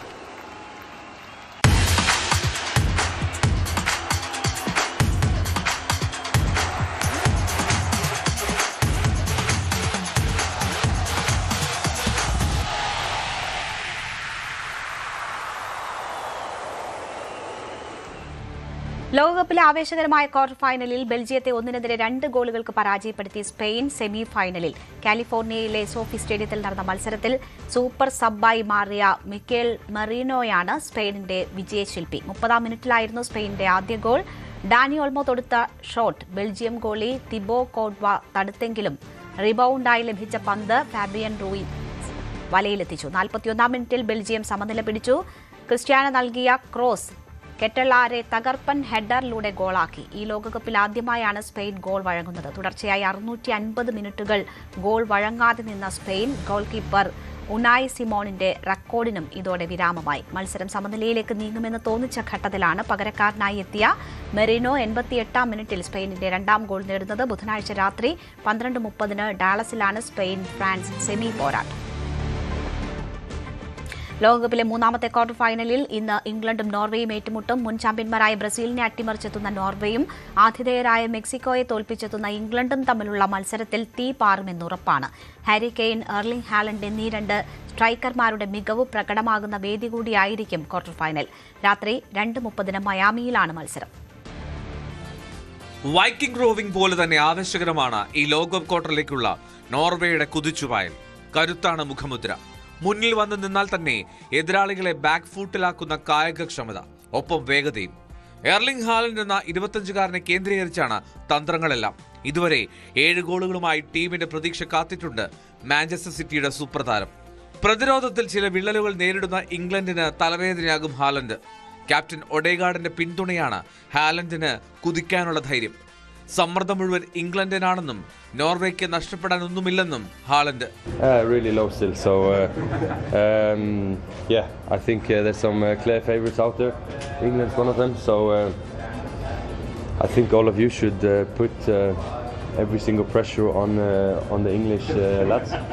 കടലാസിൽ കരുത്ത ഇംഗ്ലണ്ടിന് തന്നെ റാങ്കിങ്ങിൽ 4ാം സ്ഥാനക്കാർ. Harry Kane, Jude Bellingham, Bukayo Saka എന്നിങ്ങനെ നീളുന്നു മുന്നിലെ നിര. ചുവപ്പുകാട് കിട്ടിയ ക്വാൻസ ഇല്ലാത്തതാണ് റൈറ്റ് ബാക്കിൽ തിരിച്ചടി. ഹാലൻഡിനെയും ഒഡേഗാർഡിനെയും തടഞ്ഞാൽ പകുതി ജയിച്ചുവെന്ന് ബുക്കായോ സാക്ക പറയുന്നു. Yeah, he's been great. He's been in good form, and not just him, you know, his teammates. So yeah, we'll focus on them as a collective because they're in good form and they've been good this tournament. But yeah, we know our strengths and we'll focus on winning the game. പ്രവചനങ്ങളിൽ ഇംഗ്ലണ്ടിനാണ് മുൻതൂക്കം. കണക്കുകളിലും ആ മേധാവിത്വമുണ്ട്. 12 മത്സരങ്ങളിൽ ഏറ്റുമുട്ടിയപ്പോൾ 7ലും English team ജയിച്ചു. Norway വിജയിച്ചത് 2 തവണ മാത്രം. 94 ലോകകപ്പിലേക്കുള്ള ഇംഗ്ലണ്ടിന്റെ വഴി തടഞ്ഞത് നോർവേയാണ്. ഇക്കുറി സെമി മോഹമായി എത്തുന്ന ഇംഗ്ലീഷ് പടയ്ക്ക് വൈക്കിംഗ് തൊഴിലുകാരുടെ മികവ് വെല്ലുവിളിയാകുമെന്നുറപ്പ്. World cup desk, news 18. ലോകകപ്പ് ക്വാർട്ടർ ഫൈനലിൽ അർജന്റീന നാളെ സ്വിറ്റ്സർലൻഡിനെ നേരിടും. അർജന്റീനയെ തളയ്ക്കാനുള്ള പ്രാപ്തി തങ്ങൾക്കുണ്ടെന്നാണ് സ്വിസ് കോച്ചിന്റെ അവകാശവാദം. രാവിലെ 6:30 കൻസാസ് സിറ്റിയിലാണ് മത്സരം. ഈജിപ്തിന് മുന്നിൽ വിറച്ച അർജന്റീനയ്ക്ക് തിരുത്താനേറെയുണ്ട്. 2-0 പിന്നിൽ നിന്ന ശേഷം അവിശ്വസനീയമാം വിധം തിരിച്ചെത്തിയാണ് അർജന്റീന ക്വാർട്ടറിലെത്തിയത്. ലയണൽ മെസ്സി നിറമങ്ങിയാൽ എന്താണ് അടുത്ത പദ്ധതിയെന്ന് അർജന്റീനയ്ക്ക് ധാരണയില്ല എന്ന് ബോധ്യപ്പെടുത്തി ഈജിപ്ത്. എന്നാൽ അതേ മെസ്സി തന്നെ സർവ്വകൂട്ടും തകർത്ത് പുറത്തു വന്നു എന്നത് യാഥാർത്ഥ്യം. വിങ്ങുകളിലൂടെ കൂടുതൽ ശ്രമങ്ങൾ വന്നു തുടങ്ങി എന്നതും അർജന്റീനയ്ക്ക് പ്രതീക്ഷ കൂട്ടുന്നു. കൊളംബിയയെ പിടിച്ചുകെട്ടിയ സ്വിസ് പ്രതിരോധം ഭേദിക്കാൻ അർജന്റീനയ്ക്ക് കഴിഞ്ഞാൽ കാര്യങ്ങൾ എളുപ്പമാണ്. 1954 ശേഷം ആദ്യമായിട്ടാണ് സ്വിറ്റ്സർലൻഡ് ലോകകപ്പിന്റെ ക്വാർട്ടർ ഫൈനലിലെത്തുന്നത്. പ്രതിരോധിച്ചു നിൽക്കുക, അവസരം കിട്ടുമ്പോൾ കൗണ്ടർ അറ്റാക്കിലൂടെ ആക്രമിക്കുക. സ്വിസ് തന്ത്രം മറ്റൊന്നാകില്ല. ബ്രീൽ എംബോളയുടെ കരുത്ത് അർജന്റീന പ്രതിരോധത്തെ പരീക്ഷിക്കുമെന്നുറപ്പ്. ഈജിപ്ത് തുറന്നുകാട്ടിയ പിഴവുകൾ മുതലാക്കുമെന്നാണ് സ്വിറ്റ്സർലൻഡിന്റെ പരിശീലകന്റെ പ്രഖ്യാപനം. കൊളംബിയയെ തടുത്തിട്ട ഗോൾ കീപ്പർ ഗ്രെഗോർ കൊബേലിന് മെസ്സിയെ വഴിമുടക്കാൻ കഴിയുമോ എന്ന് കണ്ടറിയണം. സാക്ക് നയിക്കുന്ന മിഡ്ഫീൽഡ് കുറച്ചുകൂടി ക്രിയാത്മകമായാൽ കോച്ച് പറയും പോലെ അർജന്റീനയെ വിറപ്പിക്കാം. കൻസാസ് സിറ്റിയിൽ ഇതിനോടകം 2 മത്സരങ്ങൾ കളിച്ച അർജന്റീനയ്ക്ക് വേദി കൂടുതൽ പരിചിതമാണ്. അർജന്റീനയെ ഇതുവരെ തോൽപ്പിക്കാൻ കഴിഞ്ഞിട്ടില്ല സ്വിറ്റ്സർലൻഡിന്. 7 മത്സരങ്ങളിൽ ഏറ്റുമുട്ടിയപ്പോൾ 5ലും അർജന്റീന ജയിച്ചു. 2014 ലോകകപ്പിന്റെ പ്രീ ക്വാർട്ടറിലാണ് ഇരു ടീമും ലോകവേദിയിൽ അവസാനമായി ഏറ്റുമുട്ടിയത്. അന്ന് എക്സ്ട്രാ ടൈമിൽ ഏൻഹൽ ഡീമിനയുടെ ഗോളിലാണ് അർജന്റീന രക്ഷപ്പെട്ടത്. അന്നത്തേതിന് സമാനമായൊരു പോരാട്ടമാണ് സ്വിസ് ടീം ലക്ഷ്യം വെക്കുന്നതും. എന്നാൽ 1ാം റാങ്കുകാരെ 19ാം സ്ഥാനക്കാർക്ക് എത്രത്തോളം തടഞ്ഞുവെക്കാൻ കഴിയുമെന്ന് കണ്ടറിയണം. World cup desk, news 18.